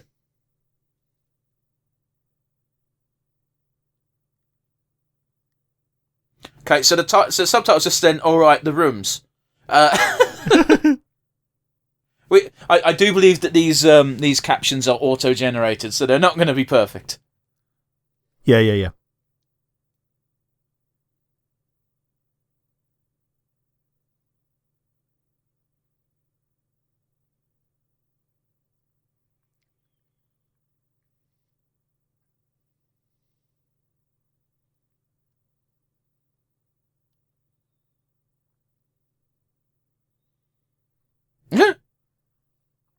Yep. When Holmes tells you good luck, you know that you're not going to have good luck. Well, it's one of those, though. As a policeman, you would think, hovering around the next intended victim is probably a good idea. Yeah. If nothing else, than to discourage an event. Exactly.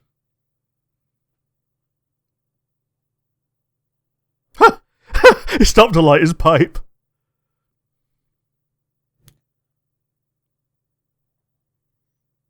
Also, he's lighting his pipe. What started the?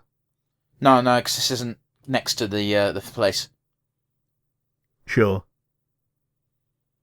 This is the place where the captain said he was having a walk, and he said he was walking on the east side, and now I believe they're on the west side.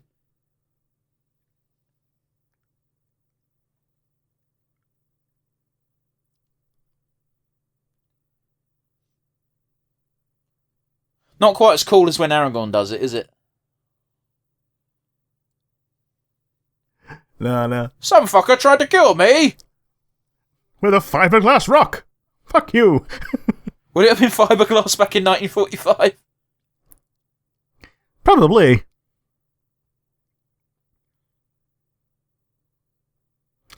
Fiberglass, probably, yeah. Polystyrene, no.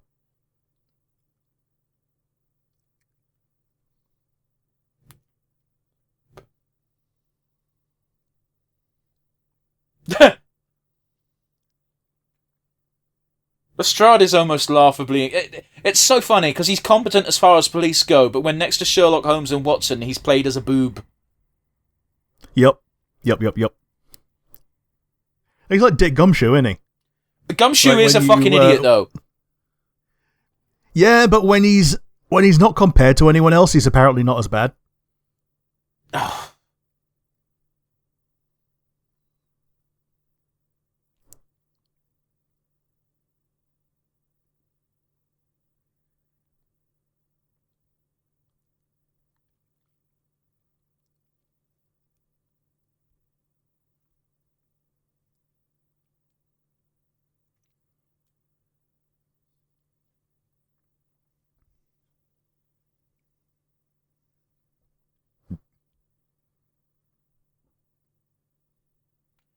It's really funny, isn't it, when someone gets banged in the head and there's no cut? Hmm. Yeah, or if they get hit on the back of the head where they don't die. Well, yeah, that's movie magic. Yeah. It's one of my favourite bits in Archer.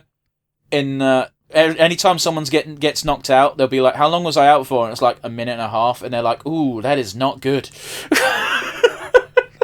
Yep. I always remember how Morooka died. Blunt force trauma to the occipital cranium. Oh, right, yeah, fucking Persona. Yeah, King Moron. Yeah.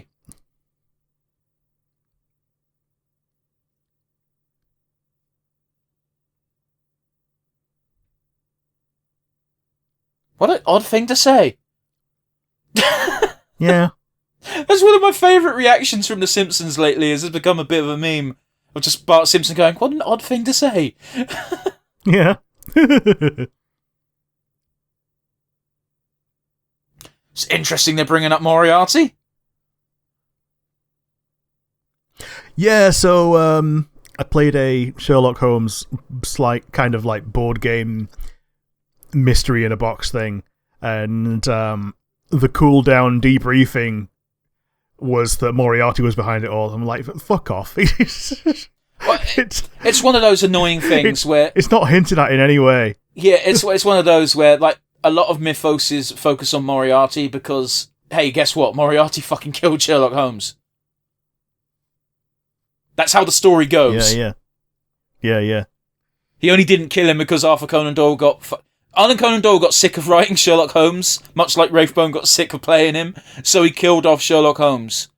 And then people were like, "We want more Sherlock Holmes," so fucking Arthur Conan Doyle's just like, for fuck, fine, he didn't really die, I guess.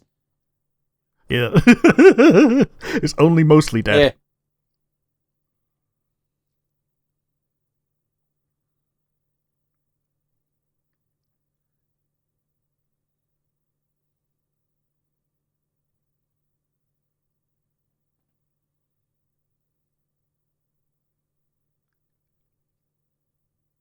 Butcher.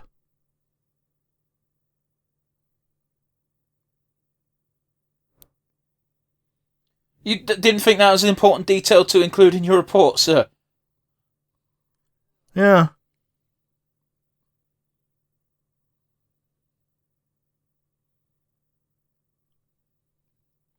Napoleon blown apart. Well then.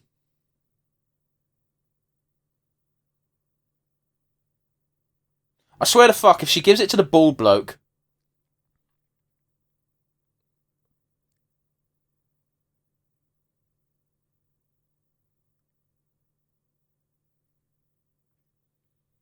It's just gonna be a letter from his wife or some shit. Yeah. Yeah, it's not even the fucking orange pips. Yeah, no pips.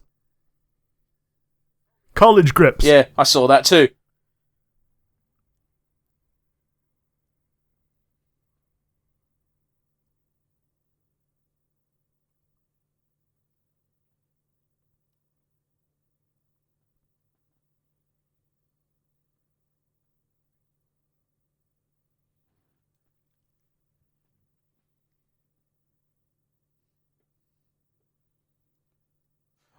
What's this like, motherfucker? I've been strangled once.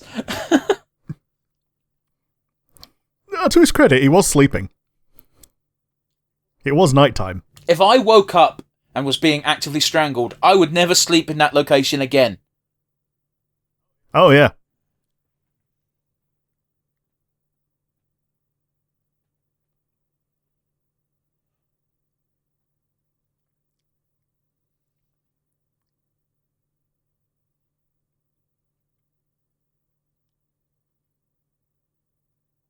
Well then.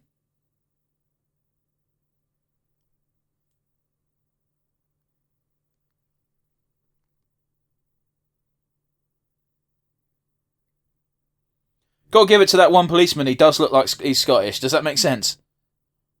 Yeah, he does, yeah.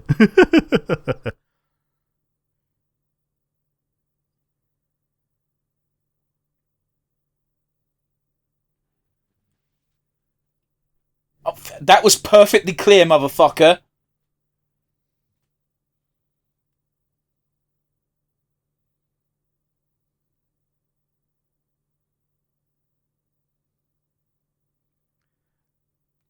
I can't tell if she's 12 or 30. Yeah, especially when she goes, I did.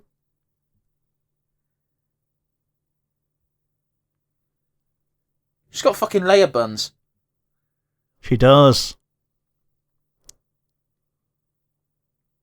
Alright, seeing as it was her father that got shot, I'm going to go with 12.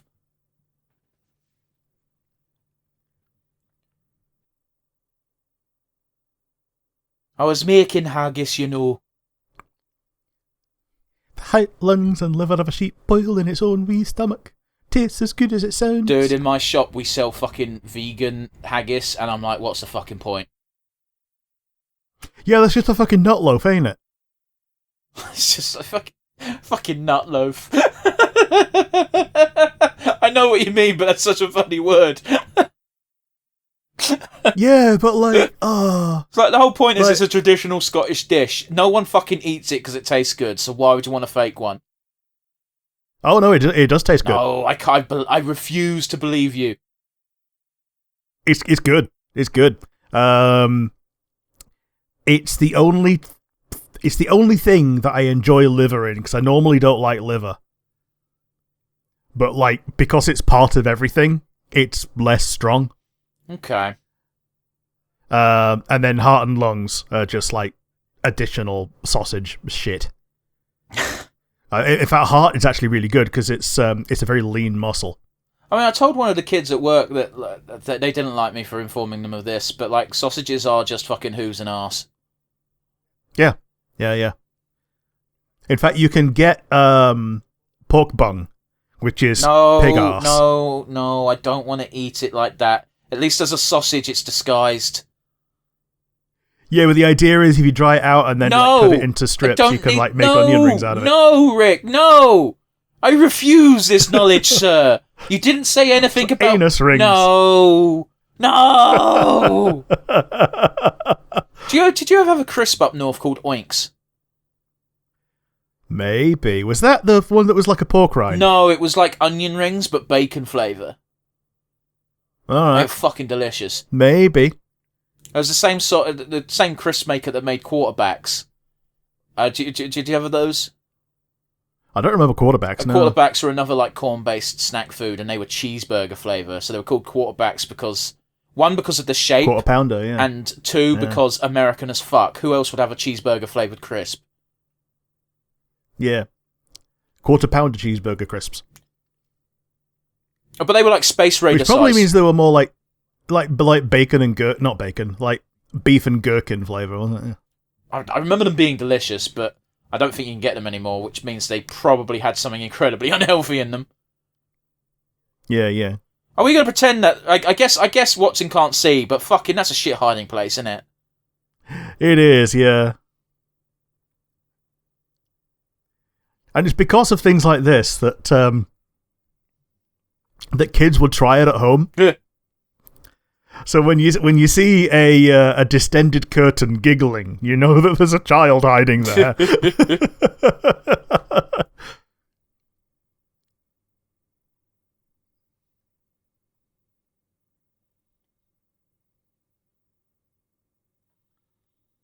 It's the fucking... Man, Watson's being portrayed as a bit of a fucking idiot right now, isn't he?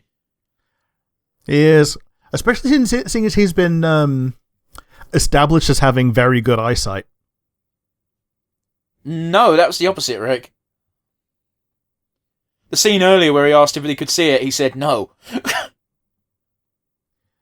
Well, no, that was he couldn't see it, but also that he did have good eyesight.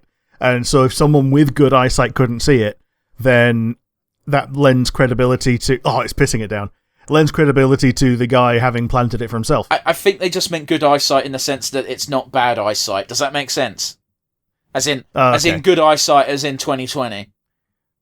Yeah, you don't have astigmatism or other things that were mentioned during the beginning of this. Yeah, it's been a minute, innit? Yeah. That rhymed. God, I would not like to be caught in that rainstorm. No.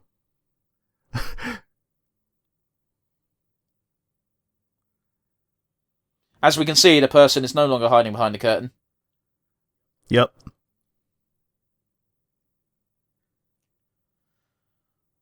Fuck me, he's got a shooter. He had one before when he were, but he had it under his, Fucking trigger happy or what? Yeah, fuck you, door. I think... I was going to say, I thought it looked like someone was inside the suit of armour then.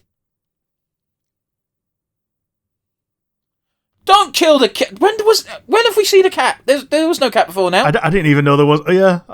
I think the cat just spawned.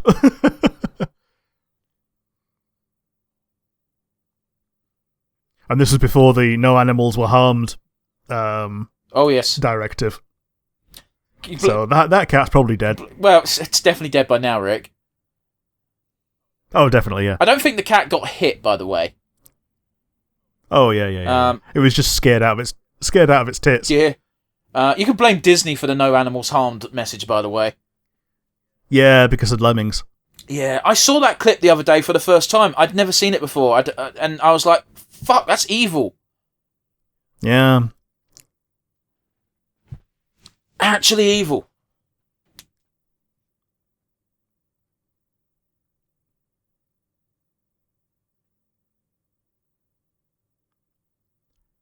He's not going to bloody admit to it, is he?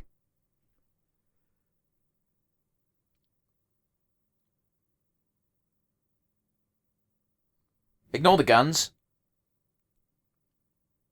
And a murder book. He does like murder mysteries. Watson looked like he wanted to throw fists then. Yeah, at the door. Fuck you, door.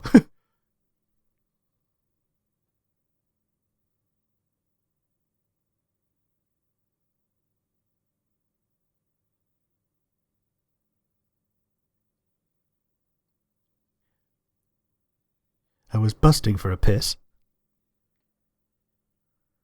Would they not have had chamber pots back then with such a big house? Because there's no way they'd have got more than one lav, right? Yeah. I was busting for a piss. My prostate's the size of a fist.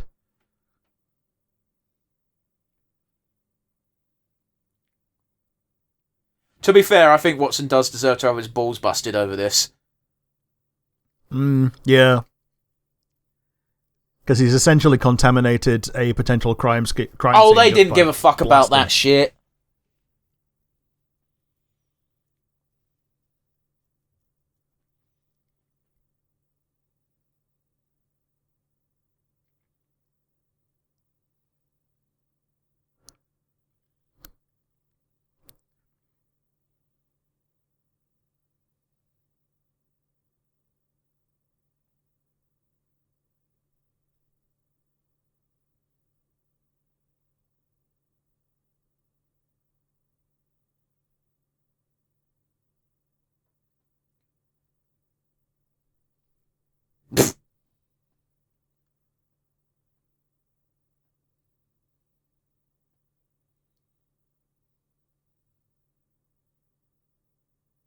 It's a fishing village. Never mind then. Okay. So, fishermen who are actually fishermen have gone. Makes sense there's a bunch of fishermen here, considering they're on the sea. Yeah. They're all in the fish uniform. Yeah, yellow coats and long beards.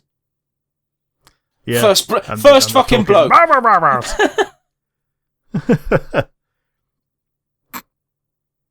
Fishing village. We've got 6 fishermen. Yeah.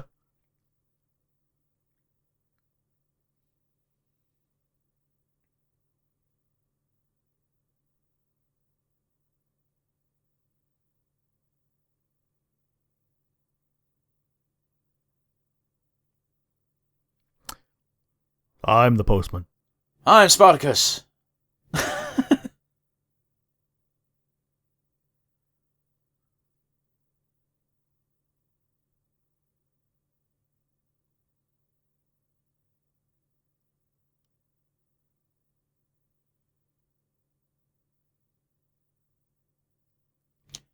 £5 that's like 50 quid, isn't it? Probably, yeah.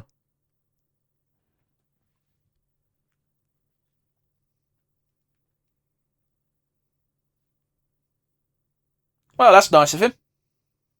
It is, yeah.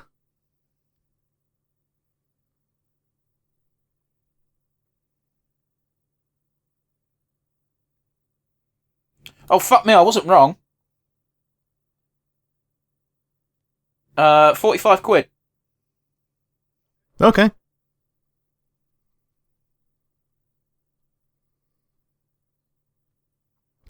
Yeah, that's a decent bounty for running a letter. Yeah. Fuck me, that Like owl nearly stacked. It did, yeah.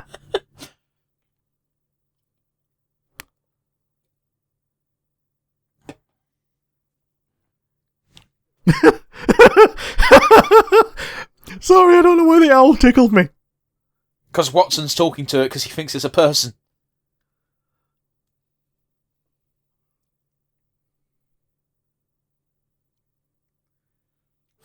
Who? You. That's a beautiful owl. It is.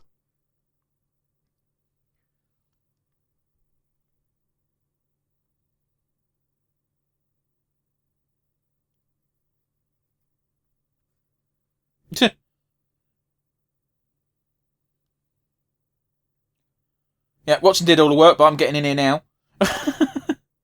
We all know the type. Yep. Now I'm here for the money shot. He's done a good job of cleaning it off. Oh, yeah.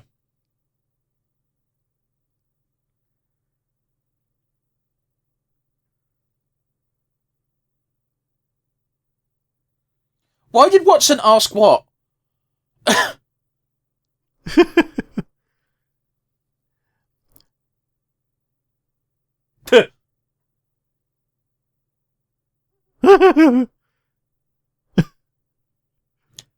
For a second, I was legitimately worried he's going to pull out his pistol. What a little bastard. Have you seen that video of the fucking owl and the little girl, and she's like, oh wow, she's so calm, and the owl turns around and it's got the widest eyes ever. It's so funny. Yeah. Oh god. Yeah, No, there's nothing wrong with the owl, that's just what the owl looks like, but it's so fucking... Oh, it's so good. So almost as funny as the fucking pigeon, the owl that shits on the other one. And he just looks at it, yeah. So he's just like he puffs out. He's gonna fight over it. It's so funny. Yeah, but looking at him, it looks like that's the designated owl for shitting on. To be fair, he doesn't actually shit on the owl. He shits on the roof, but it slopes down and touches the other owl's foot. And if suddenly shit was on your foot, you'd be pissed too. Yeah. Especially when you're intelligent enough to know what shit is. Oh yeah.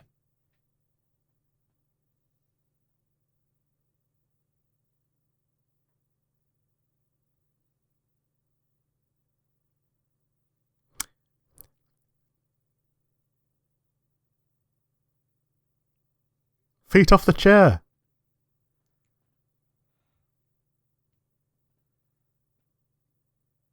Smells like weed. Oh, yeah. Opened the door, was going to do a murder. Thought better of it when there's a second person here.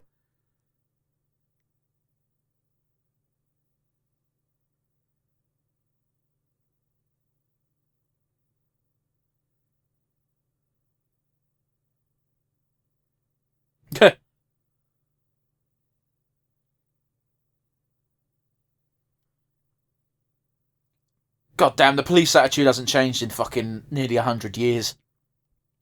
Fucking hasn't.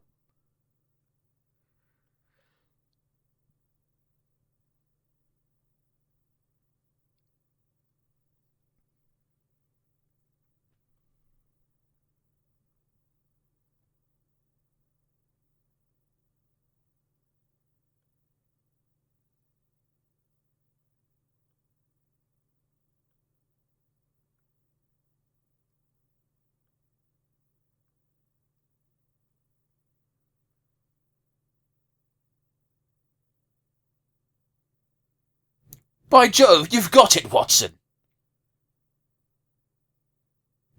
Where's the fuck's he gonna go? He's handcuffed. Yeah.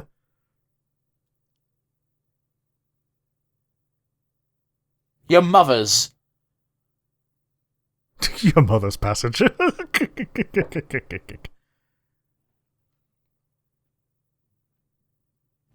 Lestrade is just so unnecessarily combative all the fucking time. I love how they told him not to go anywhere and he's fucking turned up here. Yeah.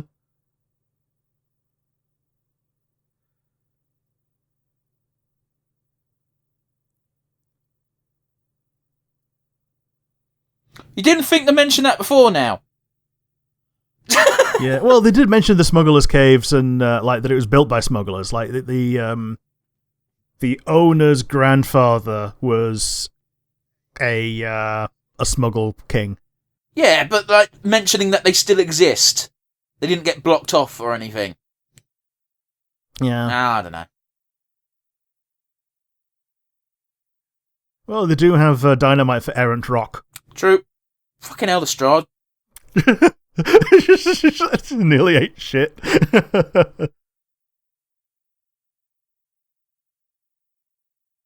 That was a good fucking shot. It was, yeah. Simple shot, but still good.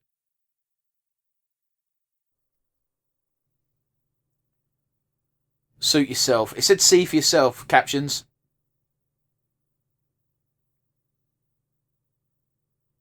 Suit yourself, Lestrade, never duck.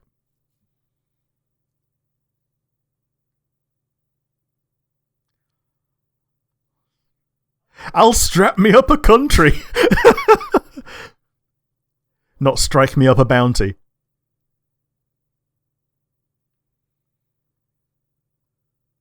Dun dun dun!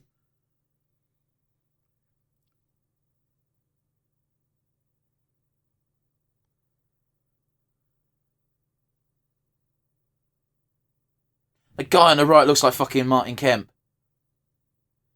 Martin Kemp? The fucking Welsh fella. Ross Kemp? No, Welsh. David Tennant's mate. Okay. Martin Sheen. Oh, yeah. I got one of the names right. Yeah.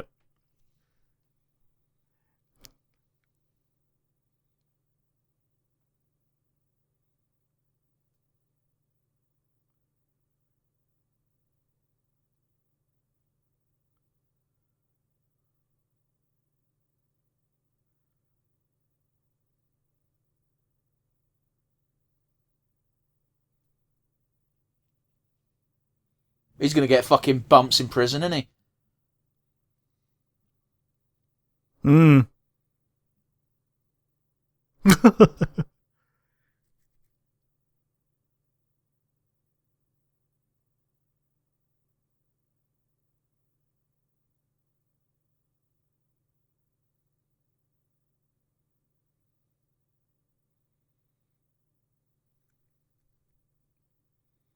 He's got a weapon!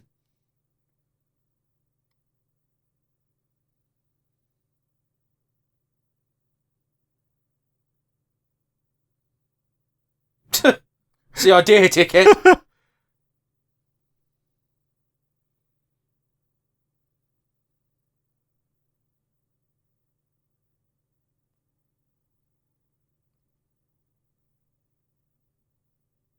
That fucking smirk.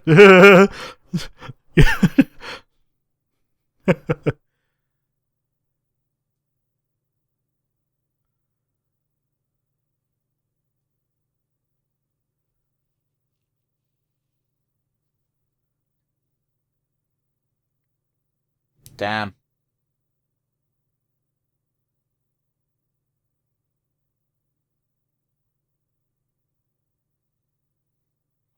It's gonna have a shot missing, innit?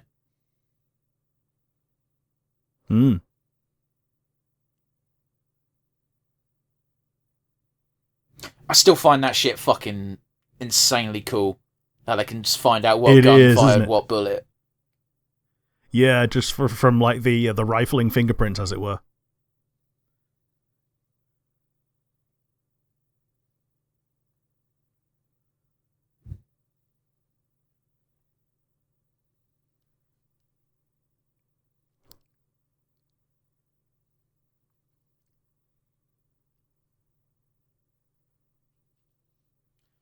These people were fucking throwing things in fires, man.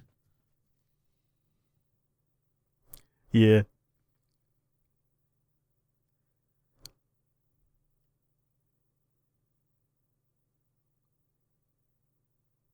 Oh, yeah. Watson gets to...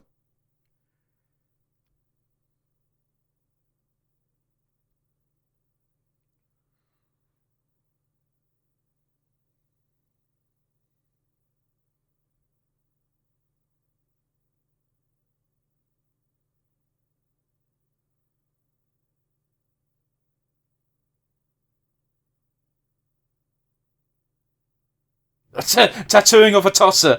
Is the subtitle. Tattooing of a tosser. Yeah.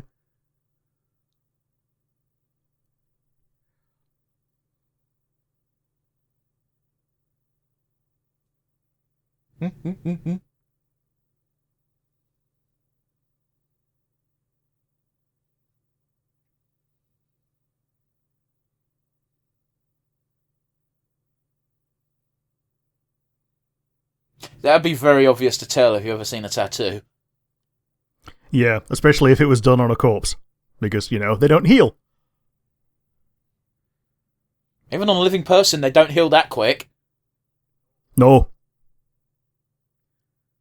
Like, all my tattoos in black and white have looked 10 times cooler the moment they've been tattooed because they look slick, shiny, and covered in blood. Yeah.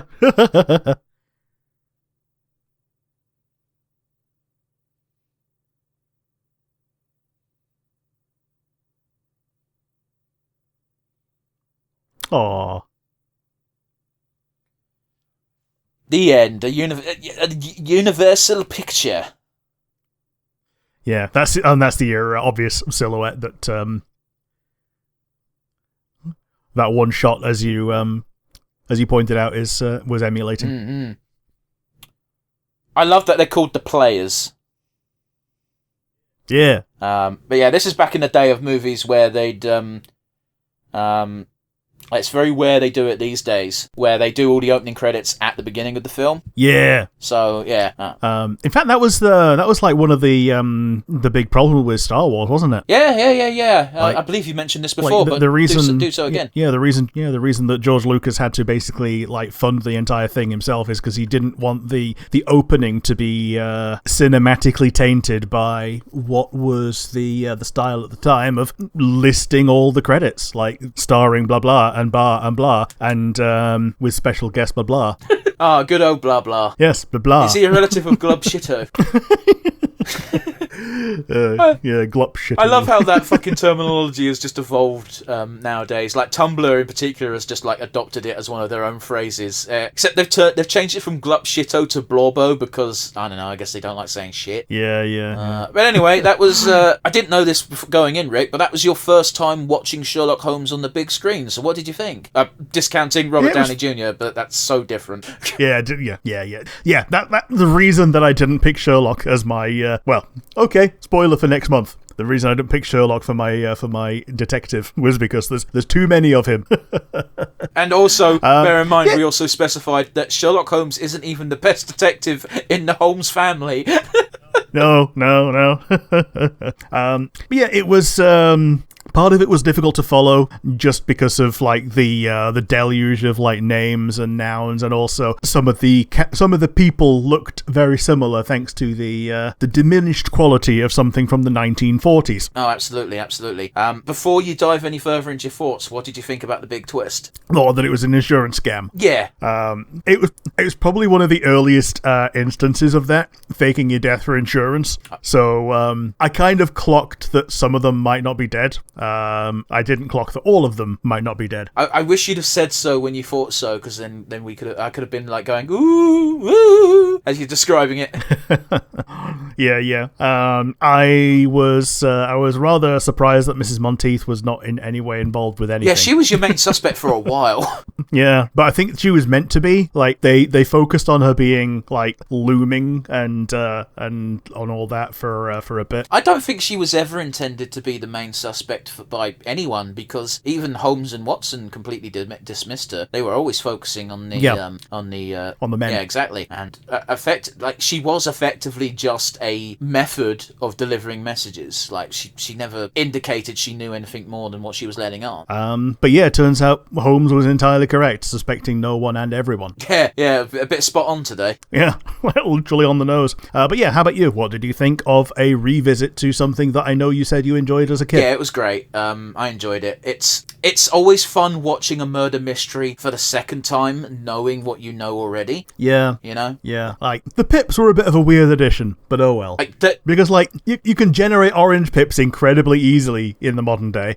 Yeah, you're right. The pips were only included because, obviously they made that, it was to link with the story in the in-universe. But they were used narratively by the creators of this film specifically because they were the main plot device of the short story they based the plot on. Yeah. Which again is completely different. It involves one guy, and it's one of the few cases where Sherlock Holmes actually fails. Yeah. Well, I was expecting like one of the pip counts to be out of order, and for that to throw suspicion on one of the ones that had already quote unquote died. That would have been an interesting little twist halfway through, but I think it would have muddied the water of the story too much. Yeah, I guess so. But yeah, I enjoyed this. I think Holmes and Watson. I don't think there's ever been a bad casting of Holmes and Watson apart from Benedict Blueberry. Yeah. I don't know why I went Blueberry. That's not a pun on Cumberbatch at all.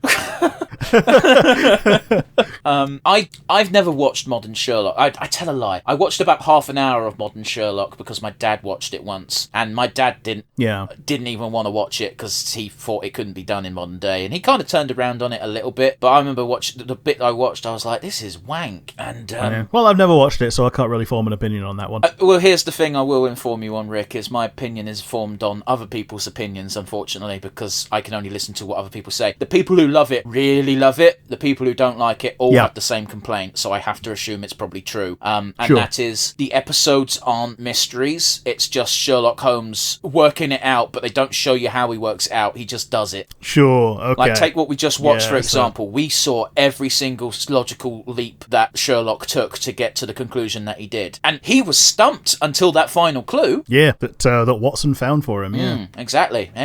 So it's one of those where there's a right way to do a mystery and there's a wrong way. And if you do a mystery correctly, it's okay if the audience knows the answer, because you're supposed to help them find the answer too. Yeah. It's one of those things, like, you're expected to, like, in a lot of modern mysteries, that's kind of like a kind of lowest common denominator.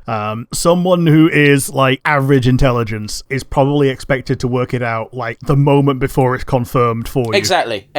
And I actually enjoy stories so like that. So you can feel smart. Yeah, so you can feel smart for, like, a third of a second. But my, like, I can't remember what show it was, but it was, like, a series-long mystery, so, like, 6 episodes at an hour a pop, and I can't remember what detective it was, so you'll have to forgive me on that. But they were doing it for that Gogglebox program, where they were showing everyone's reactions. There's a woman who watches the show, and she's got a little notebook that she uses just for watching this murder mystery, and she'll write down everything. And then as the final episode comes out, she'll be like, I think it's this person, and she gets it every time. Yeah. Because she fucking follows the clues and writes it down and connects the dots. And for some people, that's fun. Yeah. And wouldn't it suck if actually it wasn't that person, because that's just with the evidence you could see. With this evidence that you couldn't see because we didn't fucking show it to you, this is actually what happened. Aren't we clever? Yeah. But anyway, I digress. It might be a good idea to do another month of mystery where we do a different Sherlock Holmes, because the Peter Cushing one was pretty good. Okay. You know who that is, don't you? Yeah. Tarkin. There you go. Yeah. Like, can you not just see him as Holmes? Yeah. Obviously. Yeah, absolutely. Yeah. Obviously, it was before he went grey. Yeah, absolutely. I can see that. Yeah. So let's get to our usual wind down, shall we? It's been a long episode today, what with tackling a feature-length movie and having a lot of news. So let's get to it. Do you have a standout favourite moment, Rick? To be honest, I really liked the owl. Fucking Watson having a conversation with it like a tit. Yeah, because it was very obviously just a dude saying "who" every time. Are you saying who or who earns? I was saying who earns. It was a pretty good gag, although it does make Watson seem like a bit of a nitwit, doesn't it? It does a bit. Like, this is probably the kind of thing that if Watson were telling the story as he usually does, He might have omitted it. Oh, definitely. Because it's one of those where... To the point that, because Holmes was the one telling the story, as it were, this is one that probably paints Watson in a more buffoonish light. Yeah, it could be a perspective bias. I was just going to mention, it's one of those things where Watson himself is actually quite smart. It's just he's not as smart as Holmes. Yeah. And it's just like Lestrade is actually quite smart, but he's not as smart as Watson. Yeah. It's like, I am upper class, I look down on him. I am middle class, I look up to him and down on him. I know my place. But yeah, do you have a favourite moment? It's so hard to narrow it down, but I think, honest to God's, my favourite moment is that first revelation of Sherlock clocking that there's no way that motherfucker saw that needle. So, just to confirm his initial suspicions, he spiked the captain's drink so it smelled like it would have poison in it. Yeah. Like, just early on showing that Sherlock knows what's up and he's onto a trail. You can't quite see the trail yet, but you know it exists because Sherlock can see it. Yeah, and I also love when people use almonds and things like this, because like everybody knows that cyanide and almonds is a thing. For what it's worth, I didn't. Okay, but like it's something that you're now going to know because everybody learns something for the first time when they learn it for the first time. Oh, sure. Where did you pick it up from, out of curiosity, or do you not remember? I don't remember, but I know that I already knew it by the time it was used in the Kingsman prequel. Oh, okay. I've got to still watch that, so now I know that's going to be a plot point. Yeah, in the prequel, not in the regular Kingsman. Yeah, show, it's just called King's Man, isn't it? Yeah, I've seen the after credits trailer for King's Man, and it's so silly and dumb. I kind of hate it. Yeah. Anyway, I'm gonna know that in the back of my mind now. It's curious that I've seen this movie before, but I forgot about that. Yeah. So maybe it's worth rewatching things if you watched it a long time ago, guys and gals. Yeah. But we can't only talk about the good, can we, Rick? We also have to talk about the bad. So, do you have a weakest link? I guess it was just my attention span because, like, I found it difficult to follow the number of people and why each individual one was important. It probably would have been easier to follow as a book. And this wasn't even how the story went in the book. It was one guy. Yeah, exactly. But like as a story, I would probably be able to follow it a lot easier when I could just kind of like internalize certain things. And take my time with it. I get you. I also think it might have been easy to follow if you didn't have me talking in your ear for half of it. Well, maybe, but also I probably wouldn't have watched it if it weren't for you. So, because of YouTube, there's now suggestions of other movies in the same ilk. Yeah, I'm gonna go out on a limb and assume that all the Rathbone films are probably on YouTube at this point. Almost certainly, yeah. The fifth film's there from 1943. Scarlet Claw's there. Like the Hound of the Baskervilles is like fucking 19. It's like pre-World War II. That's how long ago it was. Yeah, Terror by Night in 46. The Woman in Green, Dressed to Kill. Yeah, these are the Spider-Woman I American mystery film. Fucking Dressed to Kill sounds like a James Bond movie. It does, doesn't it? Yeah, the Spider-Woman is something else apparently. I should fucking hope so. That'd be a crossover. Yeah, but like it's the Spider-Woman. But it is with Basil Rathbone. Oh, okay. So it is one. Well then. It's the seventh movie in the series. Okay. I want to point out as well, in this string of 14 movies, a solid chunk of them are just original storylines, not based on anything by Conan Doyle. Yeah, fair enough. So, you know. Okay. So yeah, that's the weakest link is a failure on my part, really. So how about you? Do you have a weakest link? My weakest link is such an obvious one, and that is it's from 1945. Yeah, I mean that's kind of part of it. Like I struggled with, like I even said before, I struggled with determining who was who outside of the real obvious players of Holmes and Watson. Like I didn't even clock that Lestrade was meant to be Lestrade until they were like talking about him, because like I hadn't internalized the character. And that's also another failing of like this being like movie number 10. Like people know the character, but me coming in fresh, I don't. Yeah, that's exactly it, isn't it? Because like they just assume you'd recognize the act if you're going to watch number 10 in a series. Yeah. But this is also back in the day where going to the cinema was a treat. Even more so during World War II, where it's like fucking you'd go, but you would not see every single movie. No. Like even back in the day when like you only had like 5 movies a year. it was probably not going to happen. But yeah, you know, I think this is fucking held up quite well. Oh yeah, absolutely. Like the story itself just holds up. Like it's not so overdone that we immediately jump to the conclusions. Exactly.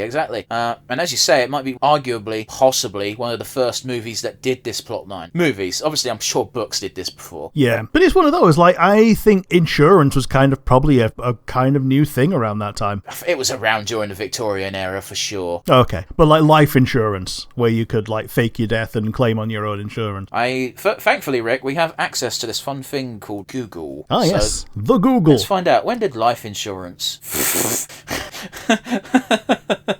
The first autocomplete is when did life first appear?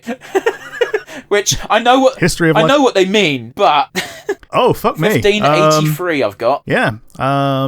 Paying 13 merchants £30 for 400 if the insured dies within 1 year. It's interesting. Yeah. So yeah, it was definitely a thing for a while. An early form of life insurance dates back to ancient Rome, known as burial clubs. Covered the cost of members' funeral expenses and assisted survivors financially. So it's not a modern concept by any degree. Yeah, fair enough. Like, I thought I was being pushing it with Victorian.